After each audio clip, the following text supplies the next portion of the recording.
And hello, everybody. Welcome to Xbox Ultimate Podcast. This is episode number 198. Getting closer and closer, like I mentioned every week for a while now. It's closer and closer to 200. Two away from 200 episodes here on XUP. It is August the 30th. And today is a special day because it is Call of Duty beta day. If you're a Game Pass member or you pre-ordered the game, you get access to that Call of Duty beta. And I was playing a little bit earlier. Me and Kate were taking turns playing some Call of Duty rounds and stuff. Got a lot to say about that. And plus also, the world is collapsing again. The Series S is a potato again. Everything is wrong with Xbox. The Series S needs to be canceled and shut down, and there's huge mistakes being made apparently.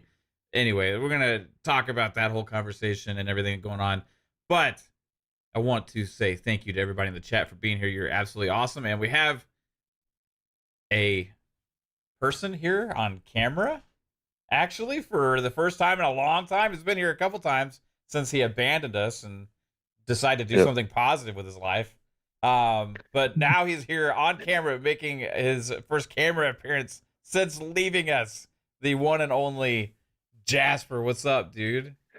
It's going pretty good. As I was saying, I was doing a lot of growing. So you can see that Caitlin says she's that grown man down there. So yeah, I've been growing. Other than that, it's been pretty good. Weather's nice where I'm at, so that's good, I guess. Go outside a lot now. Yeah, you actually touch grass and stuff? Yeah. Been sunburned like every weekend pretty much since I've been here. Right on. Yeah. Nice, man.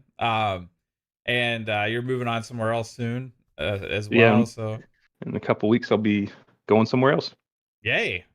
Going on adventures. Look at our little Jasper here growing up and traveling and doing all different kinds of things, seeing different parts of the US and beaches. And I remember you said you were at a beach. Yep. And now you're going to go to the mountains soon, and crazy.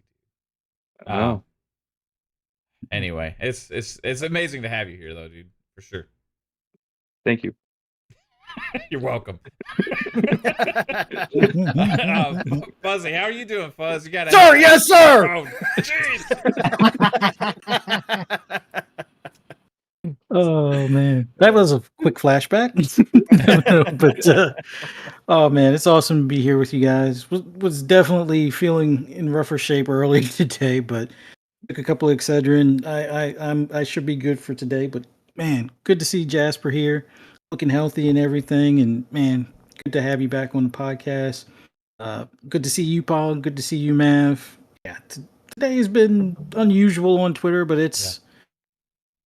I don't know. Twitter being Twitter, I guess, or X being Twitter, or however you want to call it these days. But I don't have my own Series S. I have two in the house for the boys, and I'm not going to throw them away. And I'm glad that Xbox made them because it was a cheaper way for my kids to play their Xbox games. But that's it doesn't matter, I guess. I don't know. Anyway, we'll get into some stuff, but man, just glad to be here. Awesome day, some awesome topics. So yeah, I got some thoughts on some stuff. Right on, man. And the one and only Pong Soul. What's up, Pong? Yeah, sorry, Fuzz. I forgot you have a headache. I probably should have mentioned. Yes, sir. How's your head? Anyways, good to be here, but I'm kind of pissed off. So I'm kind of angry tonight. I'm supposed to be home in time to get some beta in. Haven't gotten any beta in. Haven't been gaming much lately at all. I'm the typical Gen Xer, so we can procrastinate a lot. But also when we put our mind to shit and we decide to do things, we can get shit done too. And that includes adulting shit. And it still sucks as a gamer because I really wanted to be playing beta. But no, I just walked in the door 15 minutes ago instead, or about 20 minutes ago now. And I'm here with my brothers, which is great, obviously. And to see Jaspy on camera is freaking awesome. Yeah, it's bulked and- up, Jasper. It's so Yeah, I know. strange. Like I said, he looks like somebody who's been told what to eat, when to sleep, and when to get up, and how to work out. It's good for him, man. He's looking healthy. I love it, bro. I love it. So no, it's good to be here. It's a good Friday night. Obviously, can't wait to dive into some Call of Duty beta at some point. Don't know when it's going to be. I got to get out of here a little bit early tonight, but looking forward to that. Otherwise, yeah, man, we got a lot to get into. Again, I just don't know what's going to change. I don't even know if I get surprised enough to have big opinions anymore on whether it's the journalists writing articles or whether it's the community getting in a rage over stuff that the journalists write about. I just nothing's going to change, man. This shit's just going to continue on and on and on and on and on and on and on, because that's all it's done for this entire fucking generation. It doesn't matter what anybody says. It doesn't matter how many times people got to be proven wrong. I mean, again, everybody stirred up the Black Myth thing again today. What the fuck, bro? Like, seriously, does it matter? It's not on Xbox. For whatever reason, it's not on Xbox. It really doesn't fucking matter whether or not Sony did a business deal or whether it's because development sucks on the Series S, or they just didn't have time and they decided to prioritize the PS5 over the Xbox. It doesn't matter what the fuck it was. It's just not on Xbox, and it sucks. But that's the way it is, and this industry is too secret, as I've always said. There's not enough transparency in this industry, so we'll never know. Probably, unless Jason Schreier decides to write a book about it or some shit. So, yeah, as you guys can tell, I'm in one of those moods, and I just, but we do have other stuff to talk about, and there's a lot of great gaming coming. I can't wait to hear your thoughts on the beta map. Obviously, I've seen people playing it. I've been watching some people play it. It looks fucking awesome. Again, talked about it. I watched all the Call of Duty Next. I watched a lot of Call of Duty Next and thought it looked great there. That's obviously, high echelon people playing it, but just even normal people today playing it and showing off clips. Looks great. Can't wait to hear your thoughts on it. And we got a lot to get into. So let's do it. Yeah, man. I guess we'll start actually. Well, let me start with the super chat first. We got $5 from Alvin that says, "At work at the factory, finishing my shift, and literally checked for my cover when Pong gave me that flashback." Right on, Alvin. Sorry, Alvin. Sorry.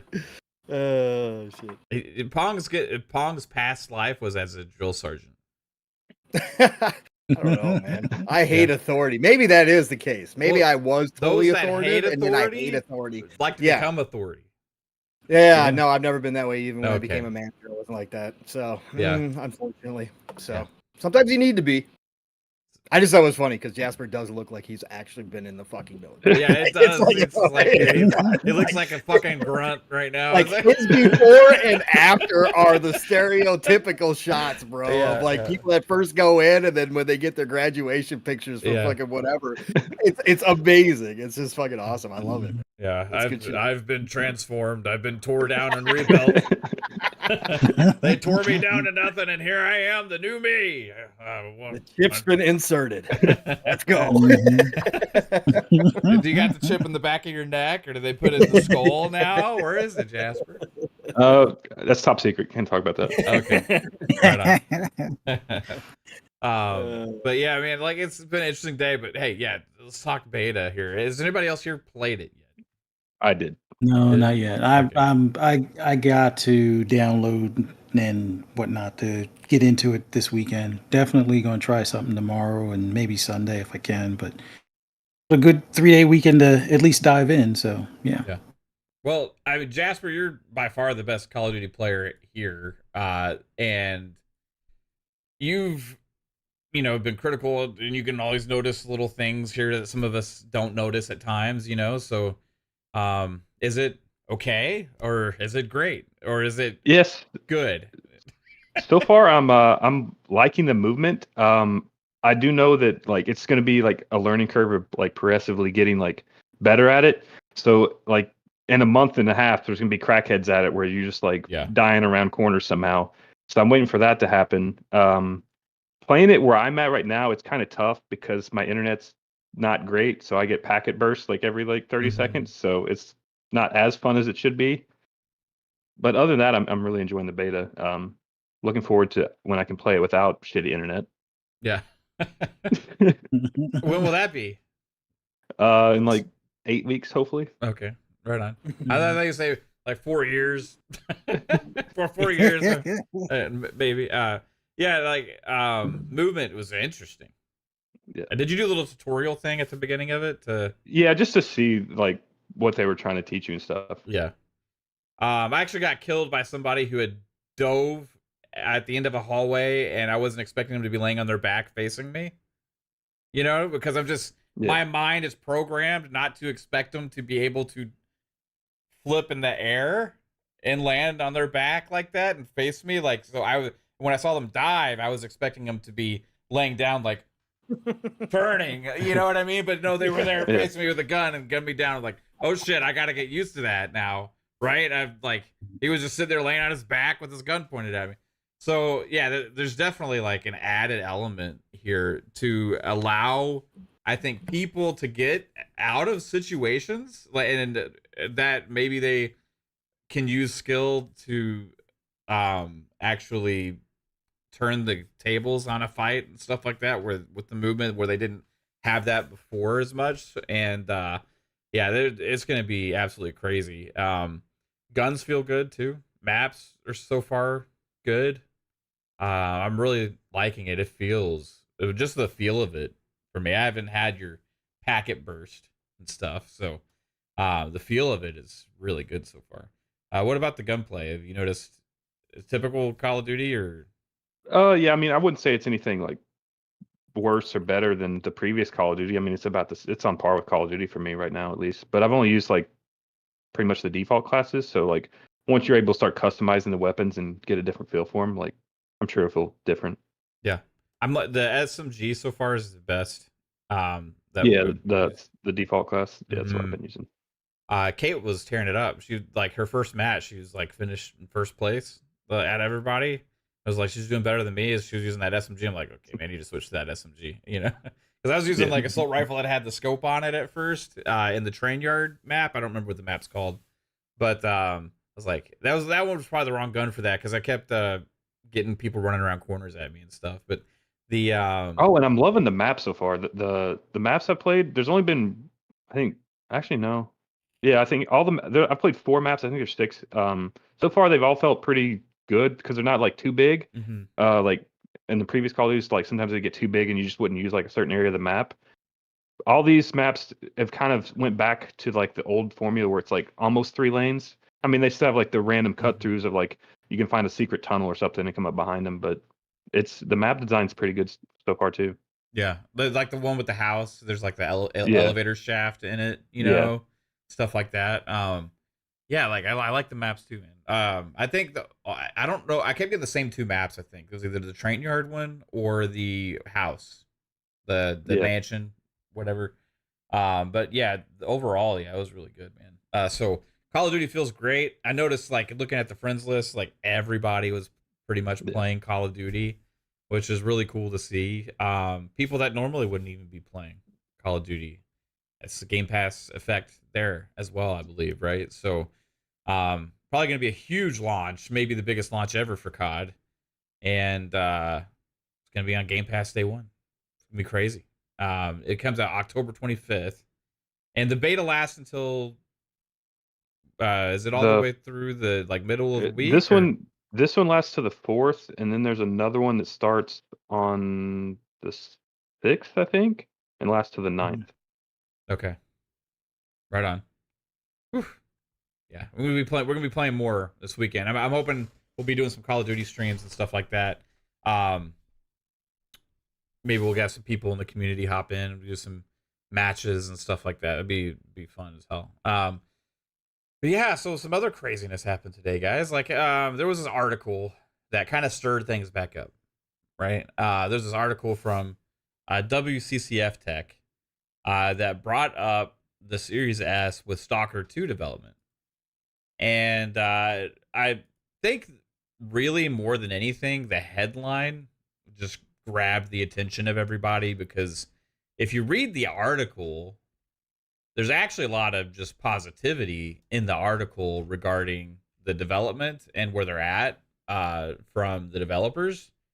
regarding Xbox, and actually the developers are issuing a lot of praise towards Xbox for the support with optimization to getting the game running well on the Series X and Series S. But they happen to mention, now I can also say this is maybe some of the developers' fault, for they should probably even mention exactly where the game's at before launch, when it's in optimization phase. But they had mentioned that it's currently running at 25 frames per second on Series S. So that's what they chose for the headline at WCCF Tech, saying Stalker 2 currently runs at 25 frames per second on Series S. That's how the headline starts.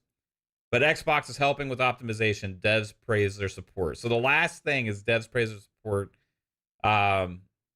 First thing is Stalker 2 currently runs at 25 frames per second on Series S. Kind of, I think, in the way the headline reads, is like, this is an issue. Xbox is helping to fix it. The devs are thankful that they're helping. It's kind of like what it would read as if you're just like reading the headline. But if you understand development somewhat and have talked to developers and all these kind of things, you kind of understand that optimization is normal for the last phase of development on the games, where they're optimizing and getting the games to the frames per second, all these other kind of things that they want. For me, when I was reading this, and especially with the wording that they use, is like, okay, like there's 2 months left of development almost, and they are 5 frames per second away from being what their target would be on the Series S, and they also said they have room for optimization. So for me, I was like, okay, so that means it's good things for that we got clarification on what the settings and the are going to be for the Series X as well. So I kind of want to go through the article and kind of get your guys' take just in general on Stalker 2. And it seems like things are shaping up actually kind of well for it. Regardless of the headline, I'm going to read what they actually said. As a developer at GSC Game World are in the final stretch of development for Stalker 2 after going through lots of hardships. At Gamescom 2024, I interviewed PR specialist Zakhar Bokarov and lead producer Slava Lukianenka, I'm hoping I'm pronouncing those right, to discuss what's left before launch and the optimization of the Xbox Series S version with the help of the Xbox team stood out. So again, we can see right here that they are highlighting the Series S version for some reason, specifically that, hey, this is, for some reason, this stood out in our conversation here. But really, if you actually read what the developer had to say, there's really nothing that stands out too much here. It says, well, our team, this is from Slava Lukianenka from GSC Game World, says, well, our team is mature enough to take care of many aspects of the game themselves, yet the Xbox team knows best how the Xbox performs and what's better to do in a case like we need to go deeper into the optimization. The Microsoft team visited several times, providing essential expertise on what else we could do that we didn't think of. It's not over yet. Aside from the Xbox Series X, we're still working on optimization for the Xbox Series S. It's going well, and the Xbox team is contributing a lot. On Xbox Series X, we have 2 available modes. One of them is performance mode, where Stalker 2 is running with 60 frames per second and slightly different graphics than in quality mode, which looks super awesome with all the reflections and high resolution textures, but runs at 30 frames per second. We are trying to achieve a similar experience on Series S by combining these 2 approaches. So far, we have it at 25-ish frames per second on the Series S, but we still have space to optimize. I also asked about the Game Pass partnership with Xbox, and GSC Game World expressed gratitude for all the support they've received from Microsoft during the making of Stalker 2. As Zakhar Bokarov said, that's right, there's a Game Pass partnership, and Microsoft is not pushing us in any way to release on any date or just put the content out of the game or something like that. Actually, Microsoft, they are super supportive of us. We didn't exactly ask someone from Microsoft to be our friends, but Sarah Bond is obviously a friend of the game. Phil Spencer was super supportive. All the teams from Microsoft were. They didn't put any additional pressure on us. Stalker 2 is out November 20th for PC and Xbox Series S and X. Available on Game Pass from day one. Based on info from the Apple legal fight, the game should be console exclusive for Microsoft's platform for 3 months. although this was never acknowledged by either Microsoft or GSC Game World. What do y'all just take away from the actual comments and everything from the developer? Start with you, Pong. Status quo.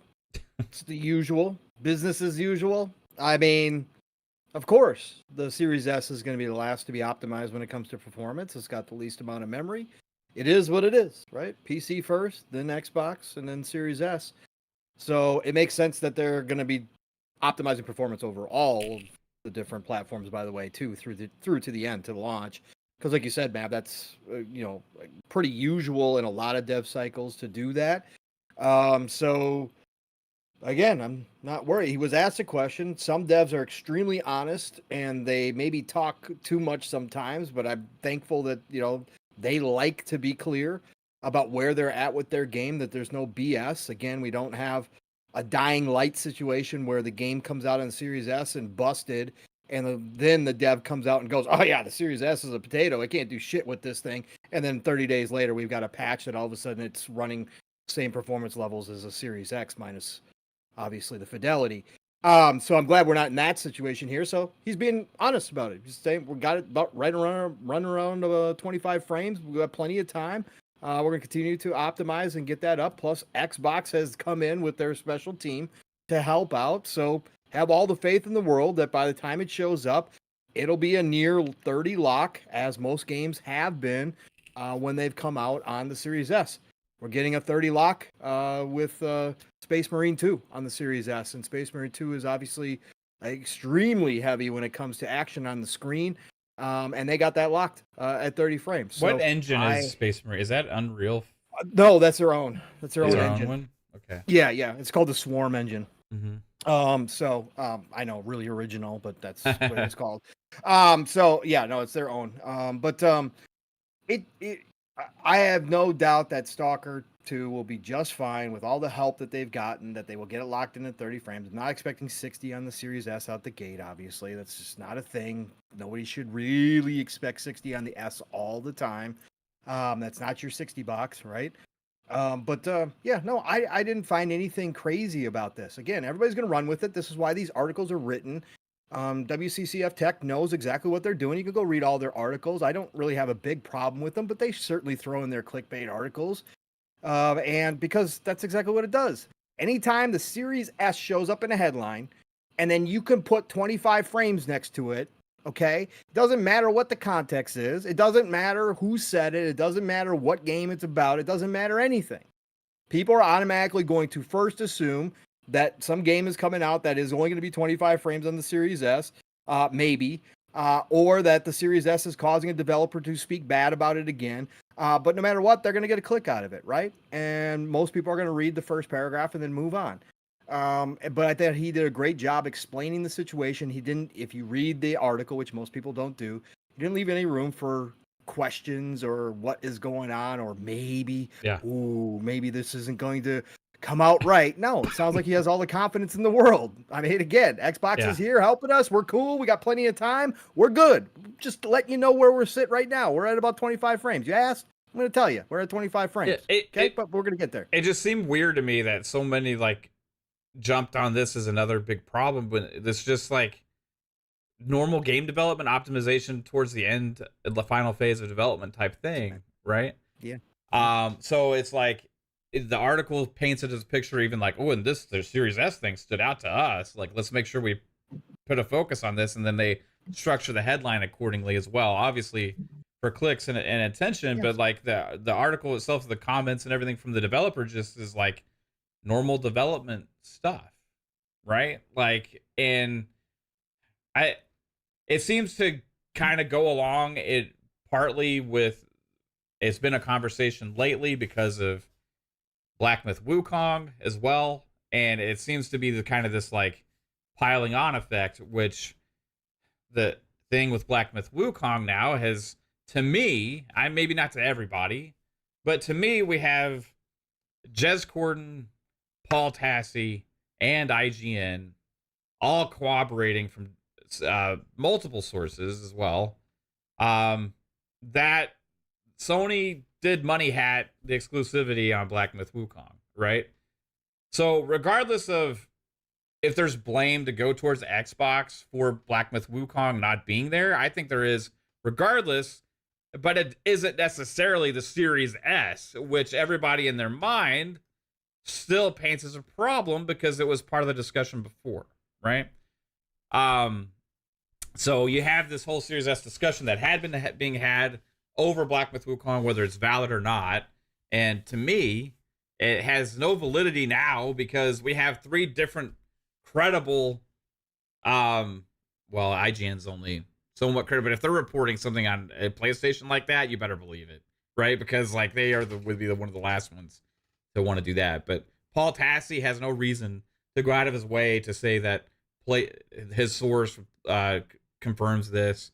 Same thing as Jez, and now IGN as well. Like there's definitely Sony has some kind of timed exclusivity deal. Also, if you listen to Xbox 2, Jez said it's for a certain amount of months as well. So you put everything together, like this is a money-hatted game. Now, the reason we could ask, like we speculated last night on PM and the PM, is like, why would they potentially not want to announce the exclusivity or make it a huge thing? Well, guess what? If we don't know why, we're going to speculate the reasons why. And guess whose fault it is? It's Xbox's. It's the Series S's fault. It's not PlayStation's, right? And it's just exclusive regardless. So maybe it didn't include marketing or whatever or any of those other kind of things. But the whole fact that this is a money-hatted game has become a negative towards the Series S. You paint that, then you add this other article on there, and now all of a sudden, today, the community is saying the Xbox Series S is a mistake. I can literally paint to one actual issue that's ever happened during development, or the history of the Series S that's actually affected consumers and gamers, and that is Baldur's Gate 3 losing the split screen co-op mode, which Xbox did the parity thing there. The real issue is development prioritization, right? And you could say that's because of Xbox's market share, Xbox's lack of aggressiveness, making PlayStation the market leader in the console space, which they're going to get prioritization of optimization and all those kind of things. But to say that the Series S shouldn't exist because of that, like, where would the market share be if the Series S didn't exist? Like, there's a lot of different things to even look at with this thing, and the Series S has somehow become the big part of the conversation with everybody in the community saying that this is a problem, when it's a complete, to me, looking at the actual facts and what we know about things based on the debunking of the Black Myth Wukong information, the fact that S.T.A.L.K.E.R 2 is being made a big deal out of, and there's actually nothing there to even speak of. It's just more clickbait headlines from another news outlet. Everything's being piled upon, and this is a gaming community and a partly largely Xbox community created narrative now that is sticking, regardless of the actual information.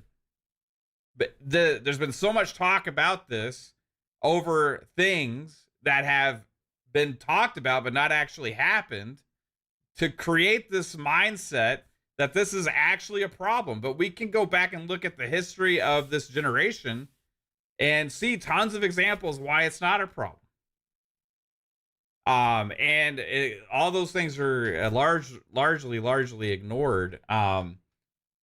It's just been really strange to see a lot of people today just ready to say, hey, this was a huge mistake from Xbox to make the Series S, which you could say, like, there's a conversation over like mixed scopes, at launch. That was a conversation we had years ago. But I think it's been proven optimization, if that's handled properly within development, these games are going to be able to run on the Series S. So anyway, Fuzzy, you've noticed a lot of this conversation going on today. What's your take on what's been going on with this, and is there some fault here, or is there like some kind of shade that should be thrown towards the Series S with anything, or is this all just conversation that's been had over nothing actually factual? I think it's a rehash of a rehash on some stuff, but based on the article and the stuff in the article, I want to say this. The one thing that I've always asked that Xbox do, knowing that there is less devs familiar with their dev kit in the sense of being able to optimize for their hardware as well as in comparison to PlayStation, that they send a team, whether it's their engineers or Jason Ronald himself, whatever the case may be. I think that doesn't get enough focus. Like, that's something that they actually did here, and have the dev making mention of how helpful it is. And I look at it as the article is being blown out of proportion in the sense that they did make mention of the 25 frames, which I know people will say, well, why did they even bring that up? I don't think the dev ever, I don't think they ever had the forethought that it would come across as a negative. They're telling you that they're continuing to optimize, and this is where they're at now. And they got a couple of months to go before they hit the finish line. And that couple of months could be very much enough to get the extra 5 frames and make it a solid experience at that point. I don't think, it only running on 30 on the S is the biggest detriment. I think if it was only running 30 on the X, that might be more of a detriment. But you have to understand that it is a next gen console that is a little less powerful than its big brother in the graphics department. In the chipset department, I'm pretty sure they're similar. It might be 0.2 megahertz difference or something like that on the clock. But overall, it shouldn't be that much of a disparity between the two. But I can understand from a dev standpoint, if they're not used to how the kit is structured, and then either scaling it back for the Series S or scaling up for the Series X, that's probably the problem. But once again, Xbox did what myself and others have requested, like, hey, send a team there if the team isn't familiar, much like they did with Baldur's Gate. And sure enough, even though they lost the split screen co-op, they were able to get 30% better performance out of it after. Like, that's the big thing that should show you that there is the ability within the hardware if time and resources are allotted. Most teams, I think, when it comes to their publisher, probably has a clock ticking where it's like, yeah, we need return on investment. Obviously, with Xbox being the publisher in this case, that clock, I don't think is as important as much as having their team, their engineers work with that dev team to get it right. But I don't think the S was a mistake by any means. Like, I know others have posed questions on Twitter where it's like, well, what if they had released the 2 terabyte Series X and the all digital at launch? What would happen? I'm like, I think Xbox would be in a tougher spot because I don't think they would have reached the numbers that they're at now because of a price point.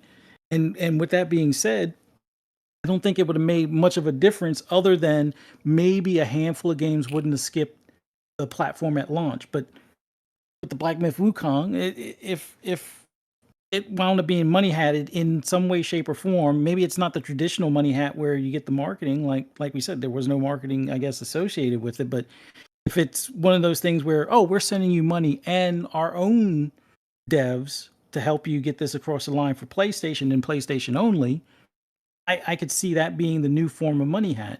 And once again, I said it on a previous podcast, like, if Xbox, if enthusiasts that exist in Xbox had their eyes open, they should have known from the very first trailer that this would have been one to send your engineers over to early as far as Black Myth Wukong. Given that Stalker 2 is one of their own titles that they're going to publish, it makes sense that their engineers are over there. And I hope that they continue to do more of this outside of their first party. Now, their first party, I get it, some of their games were designed prior to the series console kits being actually a reality kind of thing. So we're still getting some games that are in the pipeline that are going to be based off of some of the old tech possibly, and as they get to the finish line, maybe they can squeeze things out for the series consoles in a way that will be satisfied both on a performance and quality mode range. But yeah, I don't have an issue with them saying 25 frames, but we're continuing to work, because that's what I get from the story. It's like, yeah, we're that close to making this where it's a solid release, we're continuing to work. Like if they said, yeah, we think that's 25 is good enough, then I would probably feel a different way. Like if they just gave up on optimizing any further, I'm like that's not good. That's not at least the minimum standard kind of thing. The fact that they're continuing to work, yeah, I understand they only have but so many, weeks or whatever, but I think they can pull it off in those amount of weeks. But I think a lot of people are missing the purpose of the Series S. It was supposed to be the entry point, a much lower price point entry into the ecosystem or into next gen gaming. It served its purpose in doing that. We saw that it had better sales during the NCAA football release, just because if you want to play that game and it's next gen only and you're still on your PS4 or your Xbox One, what's the most reasonable price range to get into? Since it was working properly on a Series S, under $300, where a lot of places were 250 or below, that's going to be the deal maker for a lot of people. It's like it's half the price of what the other consoles are at that point. Yeah, let me go ahead and get that. And I don't, maybe because some of us are that much of the enthusiast that we don't understand why people would still buy that console. I mean, I bought one for each one of my sons for the fact that I'm not spending $400, I think it was at the time, or 500 or whatever, for 3 Series X's for us. I'm like, yeah, I'm dad. I'm the one bill. I get the Series X for myself. The boys at the time, without jobs, I mean, their job was to be in school. They're going to get the Series S and they're going to like it, or they don't have to like it. That's fine. They eventually got PCs because they were doing good in school, but like, I that extra, what was it, $100 or $200 each at that point was the difference between them getting additional storage cards and not getting storage cards. Like me, it made sense to just do the Series S for what they were looking to do on there. I don't get why people are like, oh, the S is a mistake now. Like, well, there okay. hasn't been. Yeah, that's the thing, is like there hasn't been an actual problem. Like since Baldur's Gate 3, which like was a legitimate thing at the time, they ended up finally getting optimization done for it and ended up discovering more optimization, or freeing up RAM space for all consoles, because they were like, hey, actually, look, we found, because we actually optimized our game further. Like, look at what we found here. You know what I mean? It ended up benefiting all the platforms, but they still did the the split screen thing. It's still not there. So I will consider that an issue, right? Because they weren't able to deliver their full experience on the Series S, right? So Xbox made a like a one-off consideration there about allowing them not to do parity with that mode, right? With the split screen co-op mode, which is a beast of a. I mean, to be real, like in a game like that has a massive world for players to go anywhere you want in a split screen thing. Like even like Halo Infinite you're tethered. You know what I mean? Yeah. So like that is a kind of a beast of a mode. However, that's something they weren't able to do. So I'm going to call that an issue, right? You could at But least do co-op online, though, correct? I mean, yeah, you it can. sucks for couch co-op, let's say. Yeah, you but can do for online, online co-op. So that was an issue that happened last year, right, when that game released. It caused it to miss the launch of the of launch day and ended up coming out later. It was different, but how they approached it was very different than how the Black Myth Wukong developers are handling it, because they actually talked about Xbox. Yeah.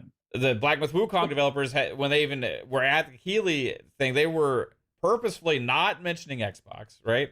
We know the social media posts from Xbox saying that, slimy business tactics was around that time also.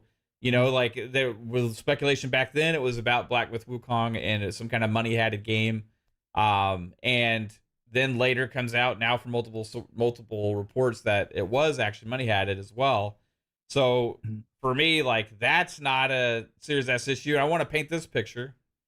Imagine a reverse world, right, where Xbox did an exclusivity money hat behind the scenes deal with the Black Myth Wukong developers, and it came out on Series X and S, okay? And it ran like shit, like it does on the PS5.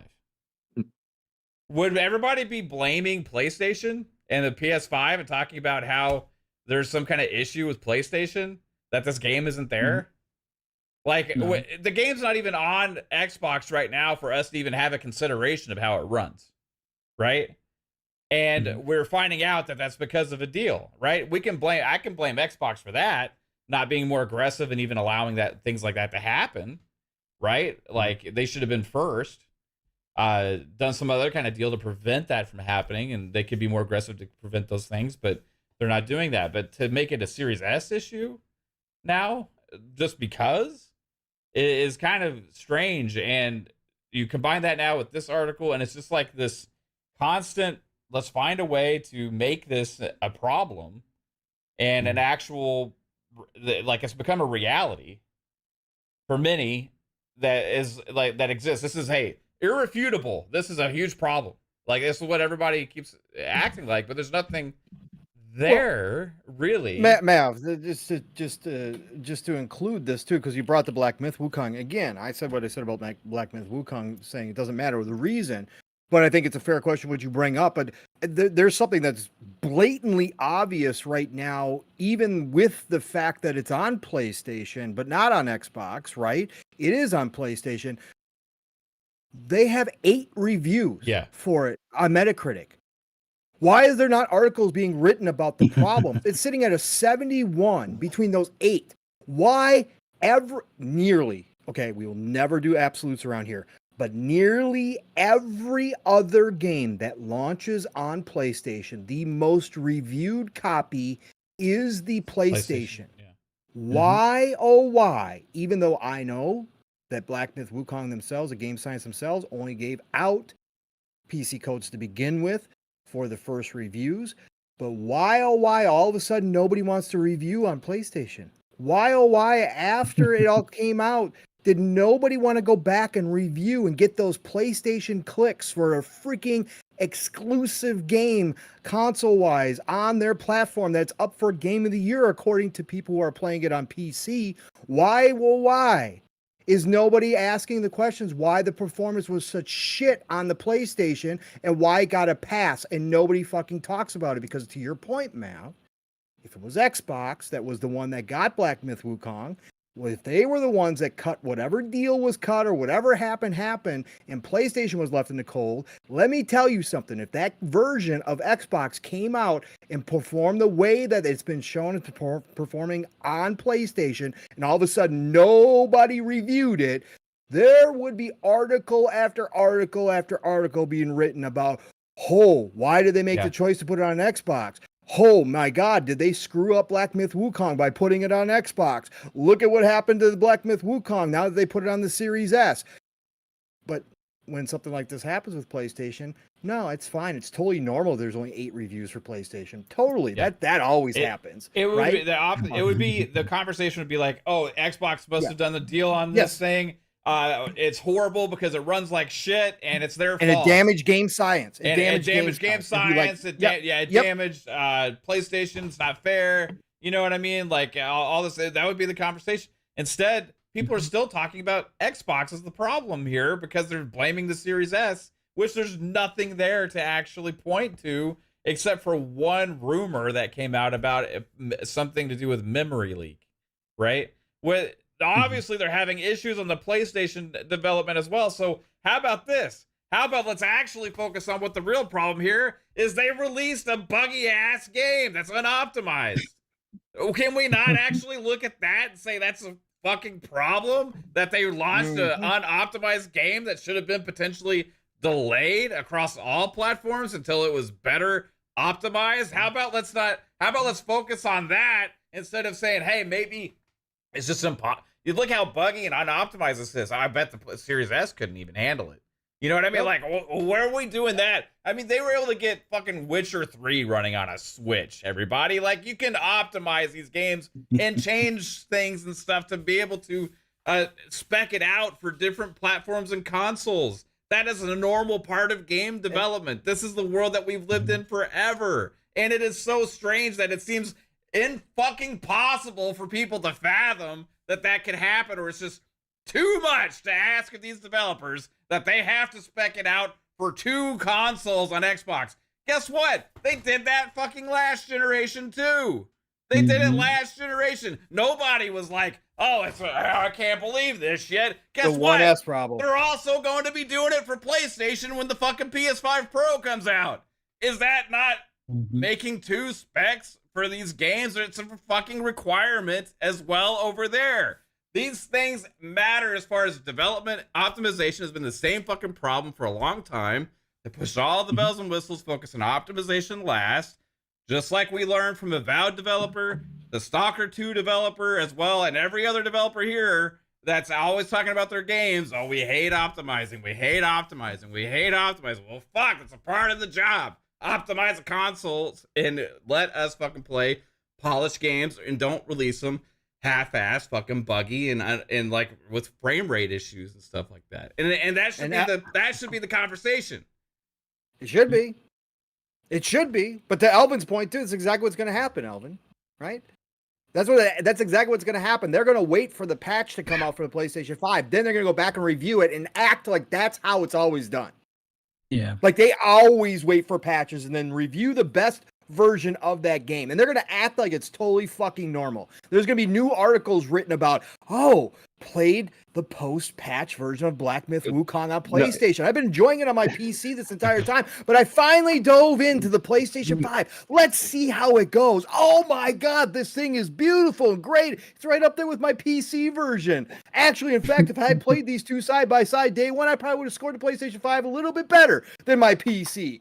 That's exactly what is going to happen. We're going to have the headline's going to be going to be I can't stop thinking about Black Myth Wukong 6 months later. Yeah, right. I can't stop thinking about it. Instead, I forgot about it. It's got better shadows on my PS5 Pro. Oh man. Yes. Exactly what they're gonna fucking do, Alvin. Exactly. And again, they're gonna act like it's totally normal. Like everybody else is fucking crazy. Like they're going to gaslight the shit out of us and act like we are all the crazy ones that, we just make this shit up. Again, no Xbox bias. You guys are the biased ones. That's why you think everybody else is biased. Sure.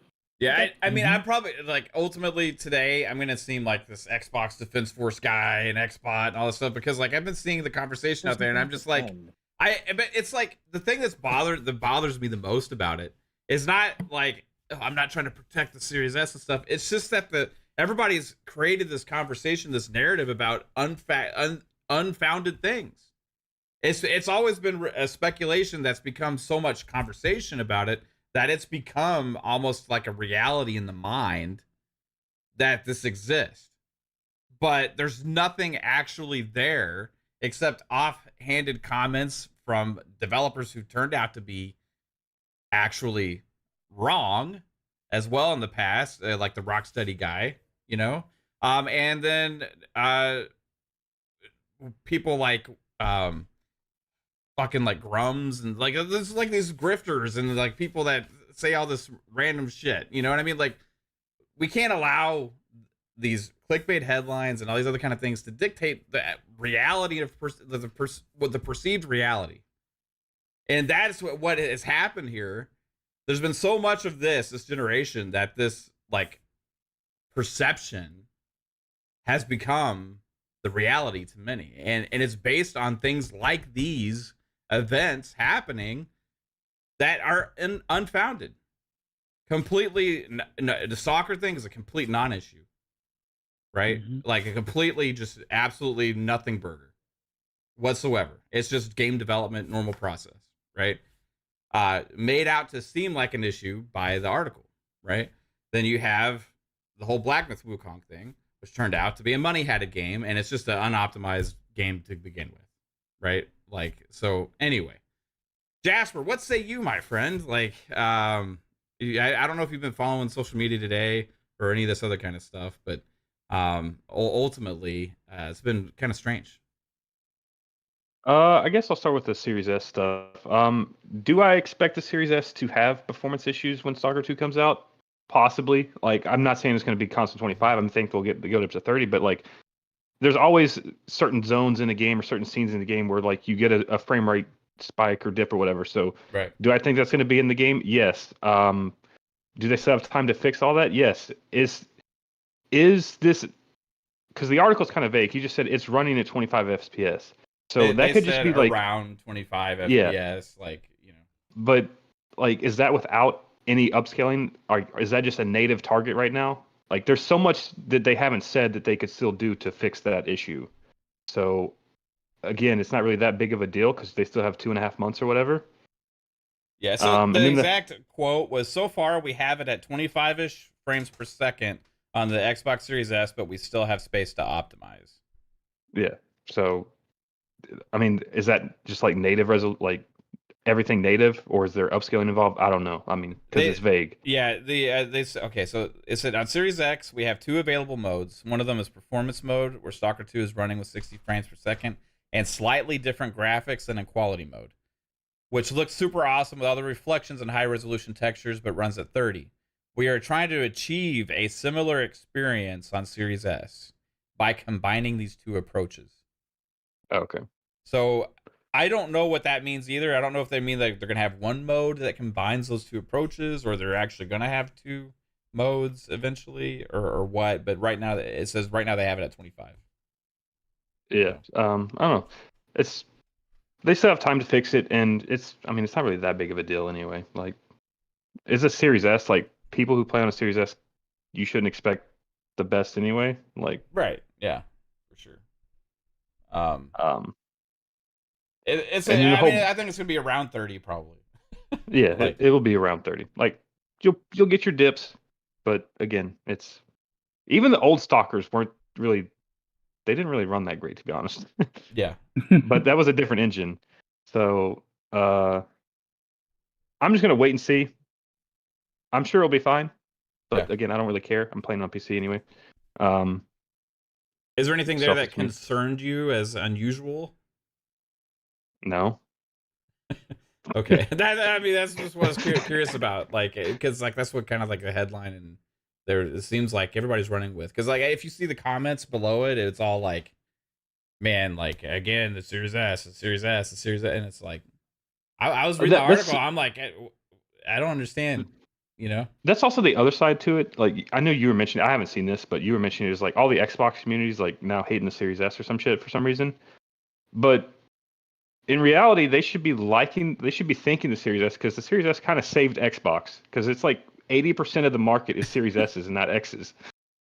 Right, I don't know what if that's even the actual percentage, but like it seems like there's a lot, you know, of Series S's out there, and like I wonder what the market share would be if the Series S didn't exist. Like it would be maybe even worse, you know, than it is. Yeah. Right, as far as consoles sold, so that would be a whole other thing. But in general, like the Black Myth Wukong thing, not a Yeah, I don't know. I don't know nothing about that. I haven't seen that, so I've been kind of off trust social media. I trust Jez, Paul, and Paul Tassi with that. Like multiple corroborating sources on this thing kind of also makes sense why Xbox mentioned the slimy thing on social media before, right? So you put all those things together, it's just like, yeah, that's what's going on here, right? They can't say anything, but it is what it is. So that's kind of debunked for me, you know, as far as there's it being an issue. Then this is a non-issue. What like again, the only game I can point to where there was an actual issue was Baldur's Gate 3, right? So, I don't even think Baldur's Gate 3 is an actual issue. I think Microsoft just gave them the pass because they knew that game was the biggest, hottest game of the year. So they're like, we got to get this on our platform. Like, do whatever you have to do. Like, Microsoft gave them a pass to get that on their platform. right. Like, if they had another year of development, Series S would have it. Yeah.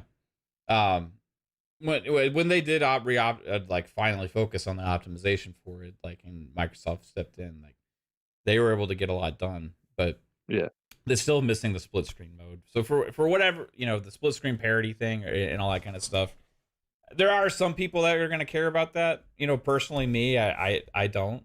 You know, I think Xbox made the right decision at that time to bypass the whole parity thing for that game specifically. But that's the only game where they haven't been able to release their actual vision or with their whole entire package, you know, this generation. Every other game's been fine. And it's not every game's going to be like the same as the Series X as far as like performance, but that's an expected thing, you know? So, and I think it's going to be weird 'cause, continuing like the same, it's kind of the same deal. it's weird. Like everyone hates on the Series S, but then like everyone that hates on the Series S, you'll see them make a fucking video. It's like, oh, I'm playing this game on the Steam Deck and it runs fucking great. It's like The you're Steam playing Deck is something below the Series S. yeah, it's like. And it's So, I the don't know. bottom line: the Xbox gets the least priority on development and on optimization. Yeah. Like Series S, and that's not specifically because of the Series S. Like, but yeah, we could say like let's just make things super easy on the developers, and not have one just ultra powerful thing so they can brute force everything in order to have to optimize anything whatsoever. Like that'd be amazing, right? But like ultimately that it exists and it's part of the ecosystem, and you can develop for it and you can put the games on it. The games are spec'd out way on, like you said, on way less PCs. Black Myth Wukong is running great well, not great, but not running great on anything. But it's running Good enough. It's running on handheld PCs that are below Series S spec, right? Yeah. Several people I saw commenting, I'm playing it on this, I'm playing it on that, and I'm playing it on that, like, and people that are technical savvy people, so to think that it couldn't run on the Series S is, I think is just kind of asinine, to even think that, right? So overall, like it's just an unoptimized game, right? On console right now, and it's a money had an unoptimized game. So congrats to Sony for doing that. Hey, you got the game first. When it comes to Xbox, hopefully it'll be polished. Whenever that is, multiple months. I look at that whole Series S hate as the same, almost like the same craziness in the car enthusiast world, where you have the V8 purists and you have the non V8, car enthusiasts. Like you can have a V8 Mustang, it's great. I've had a couple of those. But when they talked about putting the 4-cylinder in it again, like the more recent 4-cylinder, the turbocharged one, people were like, "Why would you put a 4-cylinder?" Like, don't you remember the 70s and 80s had a 4-cylinder Mustang? So it's not that much different. It's just that now 4-cylinders, you can tune them and get a lot out of them. Now they may not sound as good, at least in my opinion, but there was a whole mess of people that were downing that, and it's like, you could spend the same 40 grand as the V8, well, at least back when I was buying them, you could spend that same 40 grand, have the extra 15 in pocket, go ahead and get a tune on that turbo and do maybe a downpipe and a couple other changes and be faster than that V8 and still have 5 grand in your pocket. It may not sound as cool, but it will be just as fast, if not faster. I mean, look And at a Tesla. that was the thing that I always looked at. Yeah, like there are so many, like, I guess, parallels in that regard. It's like, don't expect, if you're buying the 4-cylinder Mustang, to just keep it as the 4-cylinder Mustang to be the same as the V8. Like, they are two different price points for a very specific reason. These consoles are two different price points for a very specific reason. So I get that some people may not see the value in the Series S, but chances are, if you're not seeing the value in the Series S, you weren't the market. You weren't the target market for that console. Like I said, I bought it for my kids. That makes sense for them. They don't need a Series X. That extra 200 could go into other accessories, another controller or storage card. But if you're looking for maybe a secondary console in your house, like you have the Series X on the living room TV and you want the Series S in the bedroom, so you have, like, instead of having to transplant it or whatever, that makes sense. But if that's going to be your primary and you're the quote unquote enthusiast, yeah, that's probably not for you, unless you're all in on PS5 and PC and you just want to have the other box so you can play your Game Pass games. And yeah, okay, it makes sense too. But once again, most of those that are complaining about the Series S were never the target market for the Series S. Again, this article is actually like the developers praising Xbox, like, for their support, and like saying how awesome it is to have their support with this optimization and the tail end of development and the optimization phase, right? And getting the most out of them as they can, and they have room to go. So I read this article and I was like, oh, that's awesome. You know what I mean? But like, it's like I see the reaction. It's like, oh, everybody's reacting to the headline and the way it's painted, right? And really, it's not even news. Like I've even questioned honestly, like why it kind of even exists. I guess if you want to talk about the where the game's at and stuff like that, it's cool. But like they made a specific point to highlight those specific elements of it, which is why it seems to have blown out of context and stuff. But for clicks, obviously. Um, let's move on. Age of Mythology Retold just launched. Got amazing reviews. We have Jasper here and Pong, who are both RTS enthusiasts. I have been playing it as well. But Pong, I kind of want to get. I know you got to leave in not too long, so I want to get. Oh my God! Now Psycho's here too. Oh Jesus! We got multiple age heads here. Yeah, we do. What's your overall impressions on Age of Mythology? Love it. Oh, Wait, not you, Psycho. It's going to Pong first. I love it. Wait your turn. I love it, guys. Especially when I'm doing shrooms. I'm still building the house. Hey, listen. Hey. Linda, listen. The neighbor's wife loves it too. Especially when I'm giving it to her from behind. All right, anyways. Whoa. Whoa. Hey. Listen. Hey, can I do this or no? Are you going to jump in? Yeah, no, You wanna jump go in? ahead. You want to jump No, in? Are you sure? No, I'm You can good. have it. Go ahead. No. Fine. Well, you're Alright, special. so- You're special. Well, Okay. that's besides the point. Age of Empires. As I said last night, Retold because I played the the beta and tested it out. I had said that I really liked what I was playing, but there were issues that I was coming across, and they were doing a great job. I mentioned it as well. They had a bunch of different spots where people were giving feedback. They were taking the feedback. They were like listening. They were out in the community actually talking about it and saying, hey, thank you. We need more of this. We need more of this. Again, I was a little surprised because of how, refined Age has become with Age of Empires 2 Definitive Edition and Age of Empires 4. Not that both of those launched perfect by any stretch of the imagination, but the facts are that they had a really good grasp of what they were doing. And a lot of the basics were covered and were functioning really well. Now they worked on a lot of other stuff. There was some polishing to do. They worked on some of the quality of life stuff, etc. There was just little things that I picked up on in the beta of Age of Mythology Retold that I was just like, why is that happening? Again, it was stupid stuff. Like I said, when I was trying to queue up, whether it was soldiers or whatever workers, it would queue like you can queue 5 at a time if you want to. I would queue 5 and also would jump to 20. Like just bam. I was queuing 20 and I was like, no, we don't need 20. And I would have to back it down. It was happening on a consistent basis. It was just stuff like that. And again, some pathing issues with some of the AI when you were sending your army long distances. Some of the pathing was weird. Again, workers stopping working or not starting work, even though you sent them to the right spot and they said they were going there. And then obviously come back and they're not doing shit.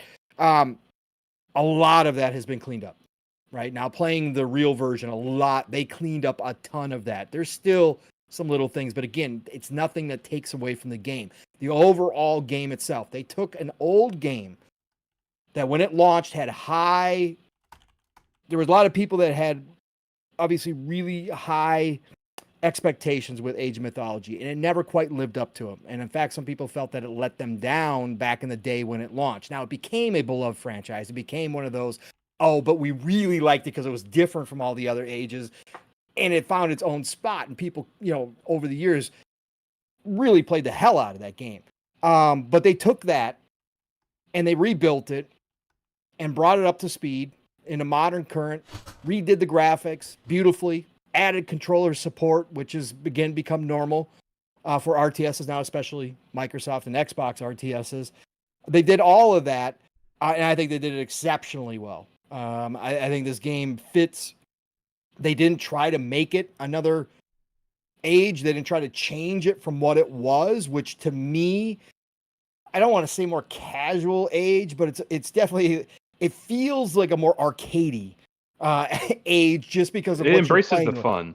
Yeah, embraces the fun. Exactly. That's Yeah. I guess I would definitely agree with you there. It embraces the fun. You're controlling mythological beasts and all sorts of craziness is going on, and you're summoning, giants, and using godlike powers are called meteorites and all this shit, right?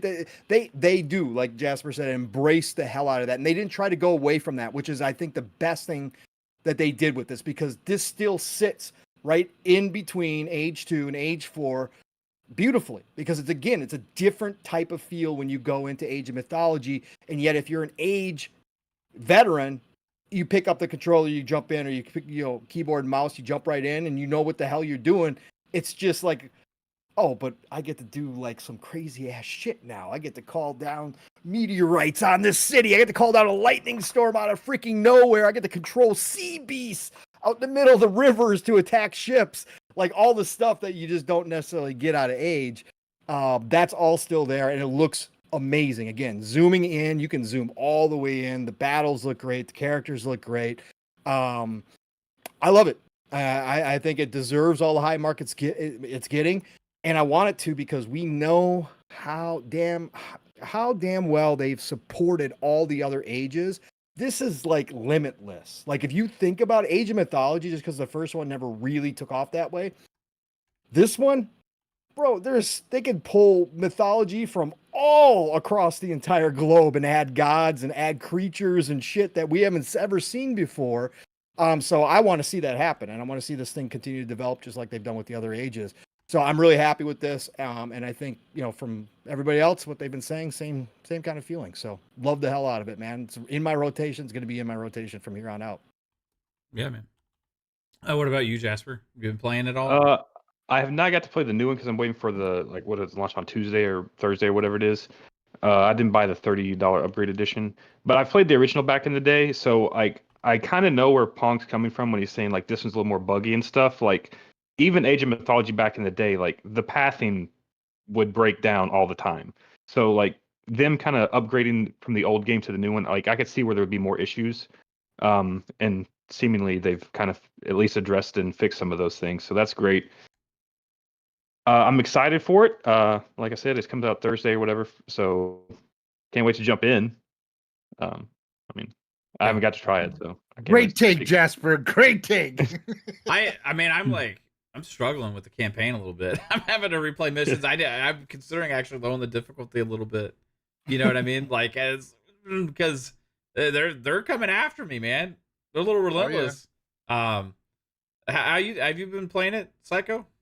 Oh yeah, I've been playing between Vision of Mana and the beta that just came out today for COD. I was playing Age for all. What was it? The 27th, right? Yeah. Was it the 27th? Or yeah. So I've been playing all the way up until for 2 days. I've been playing, loving it.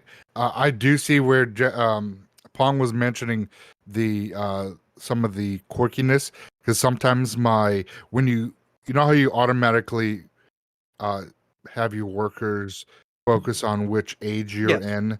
Yes, you can do that with this one. Yep. Yeah, and I've noticed that some of the workers,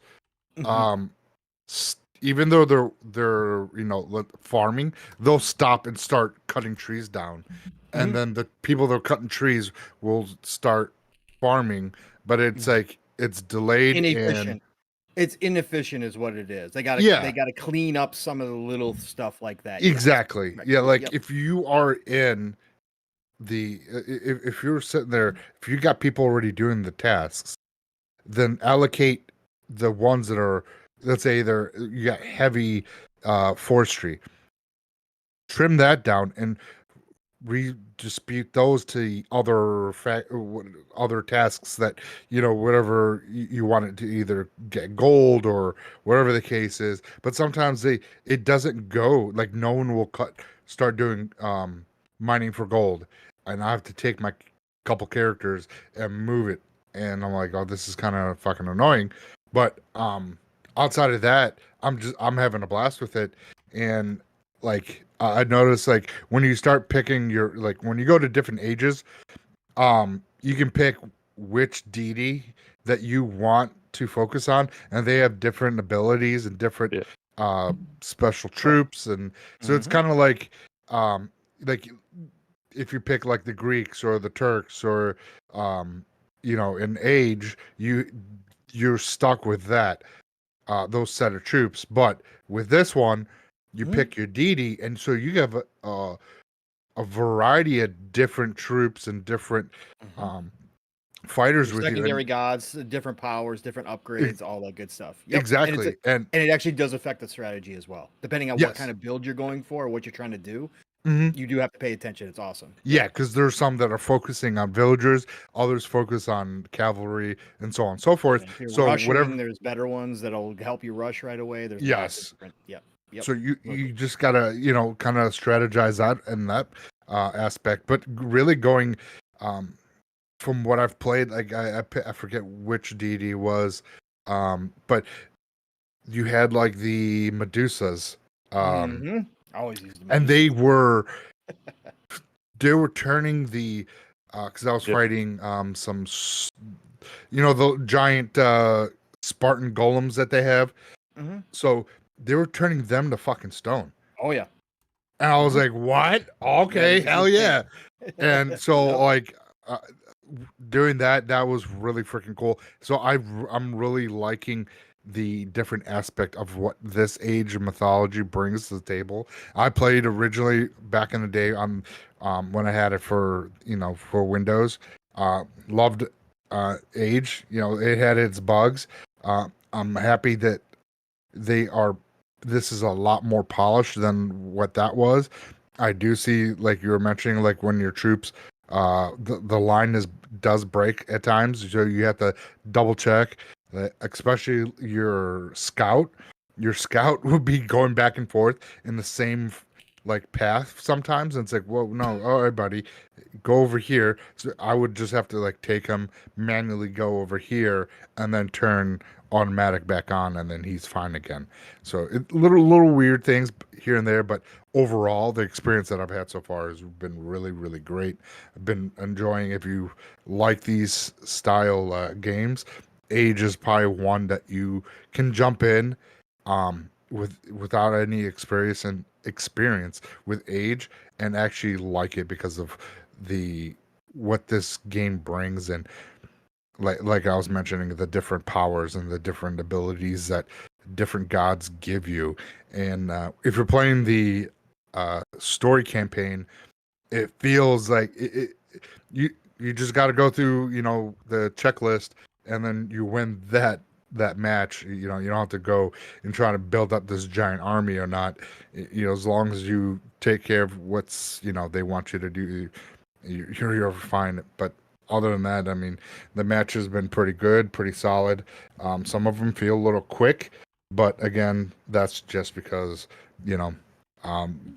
just how the story is and how that the missions that they want you to go through.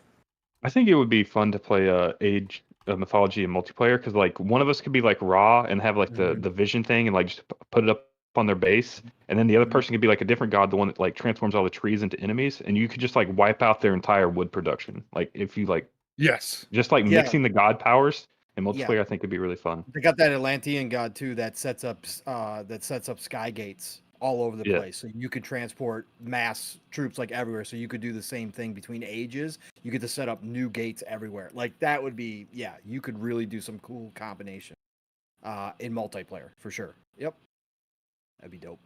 Game's awesome, man. Like it's reviewing really well too, and like people are praising the console version, as well for RTS.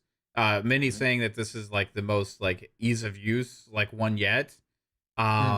So like there's lots of reasons if you're new to RTSs, or like kind of always been like, oh, they're too complicated, or they're not for me, or like I only want to play them on PC, or this or that. Like if you're a console gamer and it's in Game Pass, it's worth a shot. See if you like it. I love the genre. I'm super, like we talked about last night, Pong. It's like it's crazy that this, like, with the amount of RTSs we're getting this generation, right? Like even if they don't sell like as good as they want, like, hey, these batch of releases we're getting over these years, like we're set for a long ass time, bro. Dude, like, and all we need is Dawn of War to come back. Sure. StarCraft. StarCraft Go or StarCraft, Halo Command Wars. and Conquer, Yeah. Supreme. Yeah, I don't even give a shit about Command and Conquer anymore No. after Tempest Rising. Fuck, that is Tempest Command and Rising is Conquer. going to That's take true. over Command and Conquer. I think you all were talking about it last night on Yeah. PM, where you're like, you all don't need another game to come out because you can just keep playing RTS games or whatever. Yeah. I've been playing Age of Empires 2 for 20 Right. plus years. Right. That's what I was talking about, Jasper. Like, these games are going to be around forever. That's what the cool part is, and so many of them are coming to console now. So they're going to be backwards compatible. They're going to be here, like, no matter what. The fact that they exist, whether RTSs blow up or like that dude I was talking about last night that wrote an article that thinks it's going to actually bomb out because they're not succeeding the way that some of these companies think they are, doesn't matter. I mean, yeah, it's sad for me because I want to see RTSs continue to be a thing. But the fact is, if that happens and people stop making them again, all of these are going to be sitting there in my library ready to rock and roll that I can play forever. Like, they age so well. RTS is just, it doesn't matter. Like I was talking about, the Star Wars RTS still playable today, even though it was made 15, 20 years ago. Well, especially It's these fantastic. ones. I mean, they're like high all these are up to resolution, date. like big, Yes. great resolution, frame rates, like Great looking graphics, animations, like everything. yes. Yeah. Everything's beautiful. It's gonna be great. And like I said, once Total War, Star Wars comes out, we good. I'm set. Like for a long ass time. Like that's gonna be fantastic. So yeah, no, it is amazing to have all these dropping like this, man. To the ones I want to see come back, I'll add to the list Halo Wars and Lord of the Rings. Battlefield Middle Earth.